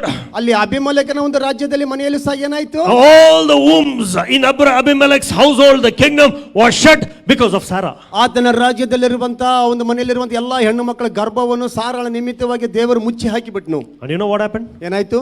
God told Abimelech, ಈಗ ದೇವರು ಅಬಿಮೆಲೆಕನಿಗೆ ಹೇಳಿದ್ನು, that man Abraham is my prophet. ಅಬಿಮೆಲೆಕನೇ, ಈ ಒಂದು ಅಬ್ರಹಾಮನು ನನ್ನ ಒಂದು ಪ್ರವಾದಿ. He is my prophet. ಆತ ನನ್ನ ಪ್ರವಾದಿ. And the one whom you have taken into your kingdom is his wife, not his sister. ನಿನ್ನ ರಾಜ್ಯದಲ್ಲಿ ಇಟ್ಟುಕೊಂಡಿರುವಂತಹ ಒಂದು ಸ್ತ್ರೀ, ಆಕೆ ಆ ಅಬ್ರಹಾಮನ ತಂಗಿ ಅಲ್ಲ, ಅಬ್ರಹಾಮನ ಹೆಂಡತಿ. And please go and ask Abraham the prophet to pray for you, and when he will pray, that a miracle will happen in your household. ನೀನು ಹೋಗಿ ಅಬ್ರಹಾಮನ ಹತ್ರ ಹೋಗಿ ಅಬ್ರಹಾಮನ ದಯವಿಟ್ಟು ನನಗೋಸ್ಕರ ಪ್ರಾರ್ಥನೆ ಮಾಡಿ ಎಂಬುದಾಗಿ ನೀನು ಕೇಳುವಾಗ ನಿನ್ನ ರಾಜ್ಯದಲ್ಲಿ ದೊಡ್ಡ ಮಹತ್ ಕಾರ್ಯ ನಡೀತದೆ ಎಂಬುದಾಗಿ ದೇವರು ಅಬಿಮೆಲೆಕನಿಗೆ ಹೇಳಿದ್ನು. And Abimelech went and pleaded with Abraham, can you please pray for us? ಈಗ ರಾಜನಾಗಿರುವಂತ ಅಬಿಮೆಲೆಕನ್ ಹೋಗಿ ಆ ಒಂದು ಅಬ್ರಹಾಮನ ಹತ್ರ ಬೇಡಿಕೊಳ್ತಿದ್ದಾನೆ, ದಯವಿಟ್ಟು ಅಬ್ರಹಾಮನೇ ನನ್ನ ರಾಜ್ಯಕ್ಕೋಸ್ಕರ ನೀನು ಪ್ರಾರ್ಥನೆ ಮಾಡ್ತೀಯಾ ಎಂಬುದಾಗಿ. Abraham prayed. ಆಗ ಅಬ್ರಹಾಮನು ಪ್ರಾರ್ಥಿಸಿದ್ನು. And the wombs of all the ladies in the kingdom of Abimelech was opened, and that was the first miracle in the Bible, the healing miracle in the Bible. ನೋಡ್ರಿ, ಆ ರೀತಿಯಾಗಿ ಅಬ್ರಹಾಮನು ಪ್ರಾರ್ಥಿಸುವಾಗ ಅಬಿಮೆಲೆಕನ ರಾಜ್ಯದಲ್ಲಿರುವಂತ ಎಲ್ಲಾ ಸ್ತ್ರೀಯರ ಒಂದು ಮುಚ್ಚಿ ಹಾಕಲ್ಪಟ್ಟಂತ ಒಂದು ಗರ್ಭಗಳು ತೆರೆಯಲ್ಪಟ್ಟು ದೇವರ ವಾಕ್ಯದಲ್ಲಿ ನಡೆದಂತ ಒಂದು ಮೊದಲನೇ ಒಂದು ಮಹತ್ ಕಾರ್ಯ, ಮೊದಲನೇ ಒಂದು ಸ್ವಸ್ಥತಾ ಕಾರ್ಯ ಇದಾಗಿದೆ. Amen. Amen. Abraham was favored of God. ಅಬ್ರಹಾಮನ ದೇವರ ಮೆಚ್ಚುಗೆ ಹೊಂದಿಕೊಂಡಂತ ಮನುಷ್ಯನು. When we are favored of God, ದೇವರ ಒಂದು ಮೆಚ್ಚುಗೆ ಇರುವಾಗ, irrespective of who stands before us, God watches for us. ನನ್ನ ಅಕ್ಕಪಕ್ಕದಲ್ಲಿ ಯಾರು ನಿಂತುಕೊಂಡಿದ್ದಾರೋ ಅದನ್ನು ನೋಡುದಿಲ್ಲ, ಆತ ನಿನ್ನನ್ನು ನೋಡ್ತಾನೆ. Amen. Amen. Irrespective of who stands against us, we will have the favor of God. ನೀವು ನಿನ್ನ ವಿರುದ್ಧವಾಗಿ ಯಾರೇ ನಿಂತುಕೊಂಡಿದ್ರು ಸಹ ದೇವರು ನಿನ್ನ ಕಡೆಗೆ ಮೆಚ್ಚುಗೆಯಿಂದ ಆತನ ನೋಡ್ತಾನೆ. Amen. Amen. Irrespective of how many people are on the other side, if God favors you, you with God is a majority. ನಿನ್ನ ವಿರುದ್ಧವಾಗಿ ಎಷ್ಟೇ ಜನರು ನಿಂತುಕೊಂಡಿದ್ರು ದೇವರು ನಿನ್ನನ್ನು ಮೆಚ್ಚುಗೆಯಿಂದ ನೋಡುವಾಗ ನೀನು ದೇವರ ಕಲಿಯುವಾಗ ನೀವೇ ಬಹು ಸಂಖ್ಯೆ ಆಗ್ತೀರಿ. Amen. Amen. Irrespective of how strong the other person is. ನಿನ್ನ ಮುಂದೆ ಇರುವಂತ ವ್ಯಕ್ತಿ ಎಷ್ಟೇ ಬಲಿಷ್ಠನಾಗಿರ್ಲಿ, One man with God is always a majority. ದೇವರ ಜೊತೆಗೆ ಇರುವಂತ ಒಬ್ಬ ಮನುಷ್ಯನೇ ಬಹು ಸಂಖ್ಯೆ. Amen. Amen. Abraham was favored of God. ನೋಡಿ, ದೇವರ ಒಂದು ಮೆಚ್ಚುಗೆನ ಅಬ್ರಹಾಮನು ಹೊಂದಿಕೊಂಡ. Pharaoh was hit with plagues. ನೋಡ್ರಿ, ಫರೋಹನನ್ನು ಎಷ್ಟೊಂದು ಬಾಧೆಗಳಿಂದ ಬಾಧಿಸಲ್ಪಟ್ನು. Abraham, the Abimelech, the whole household was plagued with barrenness. ನೋಡ್ರಿ, ಅಬೀಮೆಲೆಕನ ರಾಜ್ಯದಲ್ಲಿರುವಂತ ಎಲ್ಲರ ಸ್ತ್ರೀಯರ ಗರ್ಭಗಳು ಮುಚ್ಚಿ ಹಾಕಲ್ಪಟ್ಟು. Because God favored Abraham. ಯಾಕೆಂದ್ರೆ ದೇವರು ಅಬ್ರಹಾಮನನ್ನು ಎಷ್ಟೋ ಒಂದು ಮೆಚ್ಚಿದನು. Amen. Amen. If you have the favor of God, ದೇವರ ಒಂದು ಮೆಚ್ಚುಗೆ ನಿಮ್ಮ ಜೀವಿತದಲ್ಲಿರುವುದಾದರೆ ಇದ್ದೀರಾ? if you have the presence of God, ನಿಮ್ಮ ಒಂದು ಜೀವಿತದಲ್ಲಿ ಆ ಒಂದು ದೇವರ ಒಂದು ಪ್ರಸನ್ನತೆ ಇದೆಯಾ? if you are a carrier of God's presence, ದೇವರ ಒಂದು ಪ್ರಸನ್ನತೆ ಹೊತ್ತುಕೊಂಡುವಂತ ಜನರು ನೀವಾಗಿರುವುದಾದರೆ, if the hand of God is upon your life, ನಿನ್ನ ಜೀವಿತದ ಮೇಲೆ ದೇವರ ಹಸ್ತ ಇರುವುದಾದರೆ, if you are always under the umbrella of the presence of God, ಈಗ ನೀನು ಯಾವಾಗಲೂ ದೇವರ ಆ ಒಂದು ಆಶೀರ್ವಾದ ಎಂಬುವಂತ ಒಂದು ಕೊಡೆಯ ಕೆಳಗಡೆ ಇರುವುದಾದರೆ, ಯಾರು ಏನು ಮಾಡಕ್ಕೆ ಸಾಧ್ಯ ಇಲ್ಲ. ನಿನ್ನ ಜೀವಿತದಲ್ಲಿ ನಿನ್ನನ್ನು ಯಾರು ನಿನ್ನನ್ನು ಮುಟ್ಟುವುದಕ್ಕೆ ಸಾಧ್ಯ ಇಲ್ಲ, ಯಾರು ಏನು ಮಾಡುವುದಕ್ಕೂ ಸಾಧ್ಯ ಇಲ್ಲ. Amen. Amen. You know why? ಯಾಕೆ ಗೊತ್ತಾ? The favor of God is upon your life. ದೇವರ ಒಂದು ಮೆಚ್ಚುಗೆ ನಿನ್ನ ಜೀವಿತದಲ್ಲಿ ಇರುವಂತದ್ದಾಗಿದೆ. The God of Abraham, the God of Isaac, the God of Jacob is our God this morning. ಅಬ್ರಹಾಮನ ದೇವರು, ಇಸಾಕನ ದೇವರು, ಯಾಕೋಬನ ದೇವರು ನಮ್ಮ ದೇವರಾಗಿದ್ದಾನೆ ಈ ಮುಂಜಾನೆಯಲ್ಲಿ. Amen. Amen. Hallelujah. Hallelujah. But we need the favor of God. ನಾವು ನಮ್ಮ ಜೀವಿತ ನಮಗೆ ದೇವರ ಮೆಚ್ಚುಗೆ ಬೇಕು. Don't underestimate the favor of God. ದೇವರ ಒಂದು ಮೆಚ್ಚುಗೆ ನೀವು ಕೆಳ ದೃಷ್ಟಿಯಿಂದ ನೋಡಬೇಡ್ರಿ. Amen. Amen. Always cherish and relish the favor of God. ಯಾವಾಗಲೂ ದೇವರ ಮೆಚ್ಚುಗೆ ನೀವು ಸಂತೋಷ ಪಡ್ರಿ, ಉಲ್ಲಾಸ ಪಡ್ರಿ, ಆನಂದ ಪಡ್ರಿ. Don't worry about other things. Don't worry about other people. ಬೇರೆ ಜನರ ಬಗ್ಗೆ, ಬೇರೆ ವಿಷಯಗಳ ಬಗ್ಗೆ ನೀವು ಚಿಂತೆ ಮಾಡಬೇಡ್ರಿ. When we stand for God, God stands for us. ನೋಡ್ರಿ, ದೇವರಿಗೋಸ್ಕರ ನಾವು ನಿಂತುಕೊಳ್ಳುವಾಗ ದೇವರು ನಮ್ಮ ಪರವಾಗಿ ನಿಂತುಕೊಳ್ತಾನೆ. Amen. Amen. Shall we revise the points? ನಾವು ಮತ್ತೆ ಕೇಳಿದಂತ ಅಂಶಗಳನ್ನು ನಾವು ಜ್ಞಾಪಕ ಮಾಡಿಕೊಳ್ಳೋಣ. Abraham heard the voice of God. ಅಬ್ರಹಾಮನ ಮೊದಲನೇ ಅಂಶ, ಅಬ್ರಹಾಮನು ದೇವರ ಸ್ವರವನ್ನು ಕೇಳಿದನು. Abraham was a man of faith. ಎರಡನೇದಾಗಿ ಅಬ್ರಹಾಮನು ನಂಬಿಕೆಯ ಮನುಷ್ಯನಾಗಿದ್ನು. Abraham was an obedient man. ಮೂರನೇದು ಅಬ್ರಹಾಮನ ವಿಧೇಯತೆಯ ಮನುಷ್ಯನು. Abraham received the promise and in response built the altar. ನಾಲ್ಕನೇ ಅಂಶ, ದೇವರ ಒಂದು ವಾಗ್ದಾನಗಳನ್ನು ಹೊಂದಿಕೊಂಡಂತ ಅಬ್ರಹಾಮನ ಪ್ರತಿಕ್ರಿಯೆಯಾಗಿ ತನ್ನ ಒಂದು ಜೀವಿತದ ಯಜ್ಞವೇದಿಯನ್ನು ಕಟ್ಟಿದನು. Abraham was a man favored of God. ನೋಡ್ರಿ, ಐದನೇ ಅಂಶ, ದೇವರ ಒಂದು ಮೆಚ್ಚುಗೆಯನ್ನು ಹೊಂದಿಕೊಂಡಂತ ಮನುಷ್ಯನ ಅಬ್ರಹಾಮನು. Going forward, Abraham was a man of reconciliation. ನೋಡ್ರಿ, ಮುಂದಕ್ಕೆ ಹೋಗುವಂತ ಅಬ್ರಹಾಮನ ದೇವರ ಒಂದು ಆ ಸಂಬಂಧವನ್ನು ಪುನಃಸ್ಥಾಪಿಸಿಕೊಳ್ಳುವಂತ ಮನುಷ್ಯನಾಗಿದ್ದ. The Bible says ದೇವರ ವಾಕ್ಯ ಹೇಳ್ತದೆ, Abraham's nephew Lot, ನೋಡ್ರಿ, ಅಬ್ರಹಾಮನ ತಮ್ಮನ ಮಗನಾಗಿರುವಂತ ಒಂದು ಲೋಟನು, his herdsmen and Abraham's herdsmen had a fight. ಅವರ ದನ ಕಾಯುವವರಿಗೂ ಈತನ ದನ ಕಾಯುವವರಿಗೂ ಜಗಳ ಪ್ರಾರಂಭವಾಯಿತು. Okay. ಅವನು ದನ ಕಾಯವನು, ಇವನು ದನ ಕಾಯವನು. ನೋಡ್ರಿ, ಅವನು ದನ ಕಾಯನೆ, ಇವನು ದನ ಕಾಯನೆ. Both ದನ ಕಾಯವನು began to fight. ನೋಡ್ರಿ, ಇಬ್ಬರು ದನ ಕಾಯುವಂತವರು ಜಗಳ ಪ್ರಾರಂಭ ಮಾಡಿದ್ರು. His Lot's herdsmen, Abraham's herdsmen began to fight. ನೋಡ್ರಿ, ಆತನ ದನ ಕಾಯುವಂತ ಜನರು ಈತನ ದನ ಕಾಯುವಂತ ಜನರಿಗೆ ಜಗಳ ಪ್ರಾರಂಭವಾಯಿತು. Okay, because the Bible says that they both were blessed abundantly. ಯಾಕೆಂದ್ರೆ ಇವರಿಬ್ಬರು, ಲೋಟನು ಅಬ್ರಹಾಮನು ದೇವರಿಂದ ಎಷ್ಟೋ ಆಶೀರ್ವದಿಸಲ್ಪಟ್ಟ, ಅವರ ಸಂಪತ್ತು ಎಷ್ಟೋ ಹೆಚ್ಚಾಗಿತ್ತು. And the land was not contained the blessing of both these people. ನೋಡ್ರಿ, ಇವರಿಬ್ಬರು ಹೊಂದಿಕೊಂಡಂತ ಒಂದು ಆಶೀರ್ವಾದಗಳನ್ನು ಹಿಡಿದುಕೊಳ್ಳುವುದಕ್ಕೆ ಆ ಒಂದು ಪ್ರದೇಶ ಸಾಕಾಗ್ತಾ ಇರಲಿಲ್ಲ. ಅಷ್ಟರ ಮಟ್ಟಿಗೆ ಆಶೀರ್ವಾದಗಳು ಇವರಿಗೆ ಇಬ್ಬರಿಗೆ ಉಂಟಾಗಿದ್ವು. So that is everywhere. ನೀಕಿಂತುಂಟೆ ನಾಕೆಂತ. ನೋಡ್ರಿ, ಪ್ರತಿಯೊಂದು ಕಡೆ ನಿನಗೆ ಅಷ್ಟಿದ್ರೆ ನನಗಿಷ್ಟು. Okay, you have 4 cars, I have 5 cars. ಓ, ನಿನಗೆ 4 ಕಾರ್ ಇದ್ರೆ ನನಗೆ 5 ಕಾರು. ನಿಮ್ಮಪ್ಪ MLA, ನಮ್ಮಪ್ಪ MP.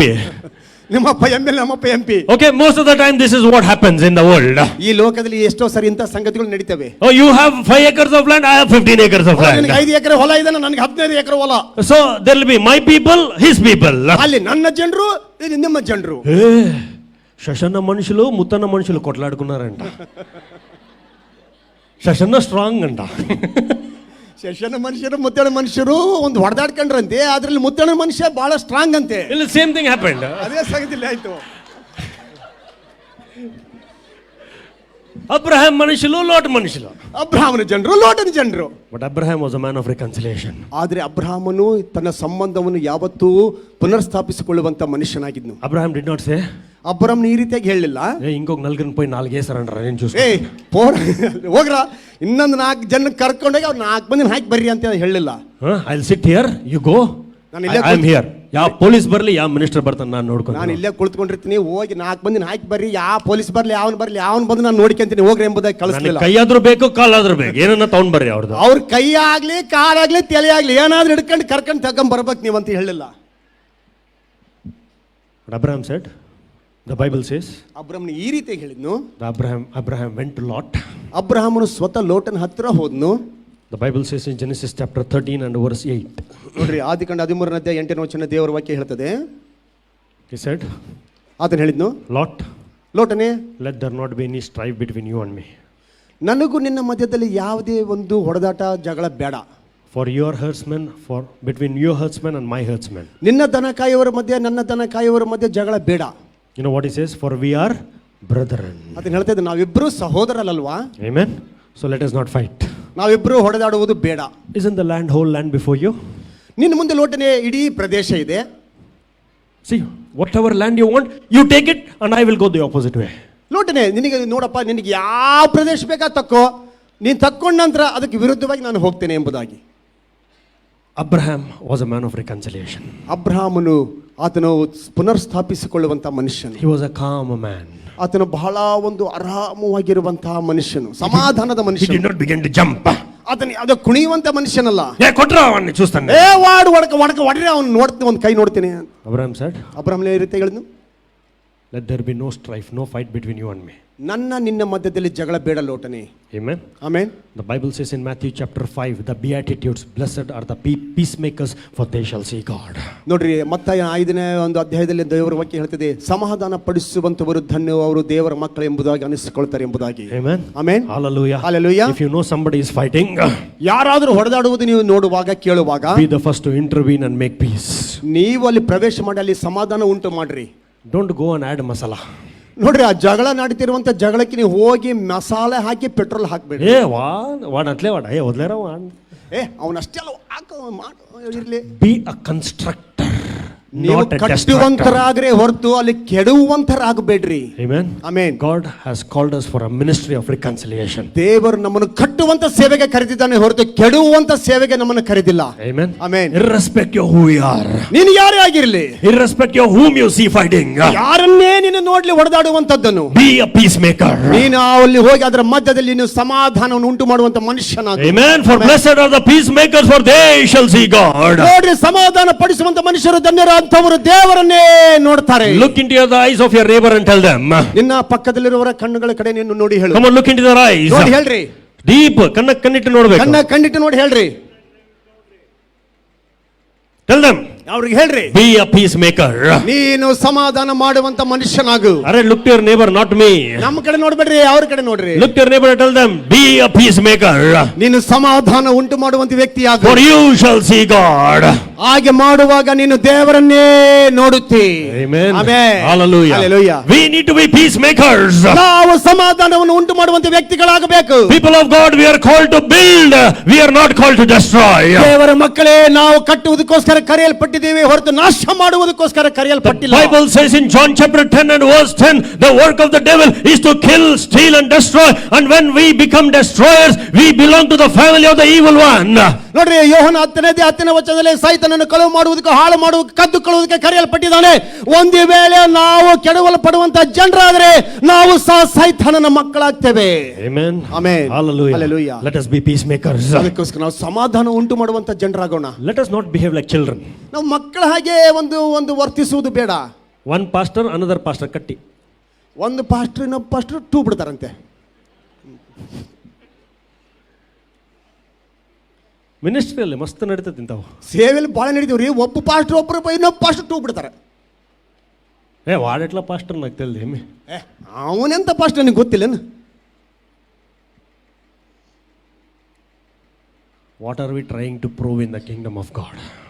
ಏನೇನಾಗ್ತದೆಯೋ ಅದು ದೇವರ ರಾಜ್ಯದಲ್ಲಿ ಅದು ಬೆಂಕಿಯಿಂದ ಶೋಧಿಸಲ್ಪಟ್ಟೇ ಪಡ್ತದೆ. One man of God doesn't like the other man of God. ಒಬ್ಬ ದೇವರ ಮನುಷ್ಯನ ನೋಡ್ರಿ ಇನ್ನೊಬ್ಬ ದೇವರ ಮನುಷ್ಯನಿಗೆ ಆಗೋದಿಲ್ಲ. ಏನ್ ಮಾಡ್ತಿದ್ಯಪ್ಪ? ದೇವರ ಸೇವೆ ಮಾಡ್ತಿದ್ದೀನ್ರಿ. ಏನ್ ಮಾಡ್ತಿ ಅಂದ್ರೆ ದೇವರ ಸೇವೆ ಮಾಡ್ತಾ ಇದ್ದೀನ್ರಿ. ಅವ್ರಕನ್ನ ದನಕಾಯವ್ರು ಇದಾರಲ್ಲ, ಅವರನ್ನ ಓಪನ್ ಆಗಿ ಫೈಟ್ ಮಾಡ್ತಾರೆ. ದನಕಾಯರಷ್ಟೇ ಉತ್ತಮ, ಅವರು ಬಹಿರಂಗವಾಗಿ ಜಗಳ ಆಡ್ತಾರೆ, ಇವರು ಒಳಗೆ ಜಗಳ ಆಡ್ತಿರ್ತಾರೆ.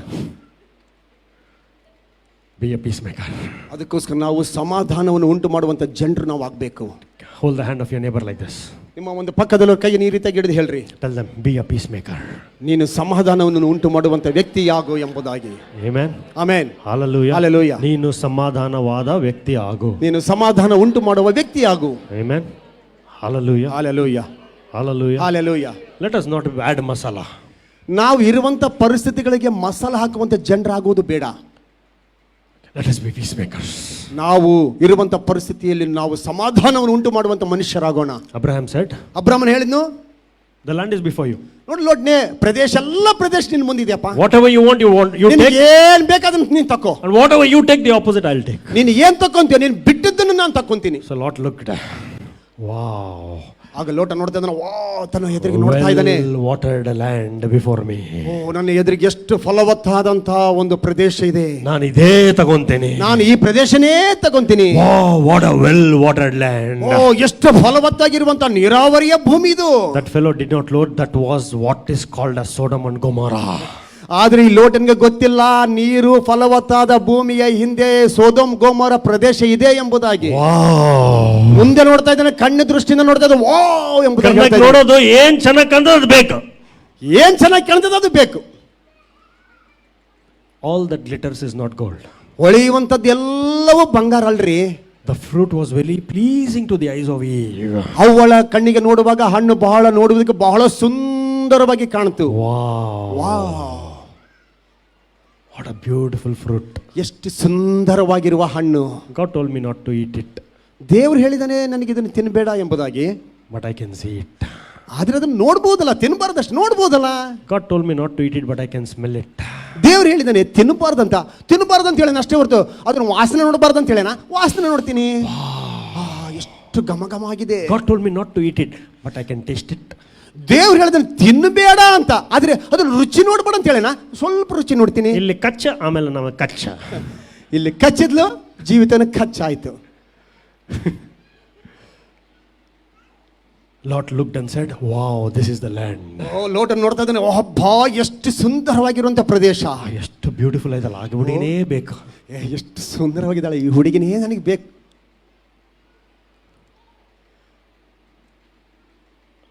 ಮಾಡ್ಕೊಂಡ್ಮೇಲೆ ಗೊತ್ತಾಯ್ತು, ಸುಂದರವಾದಂಥ ಹುಡುಗಿನ ಮಾಡ್ಕೊಂಡ ನಂತರ ಅಸಲಿ ಬಣ್ಣ ಗೊತ್ತಾಯ್ತು.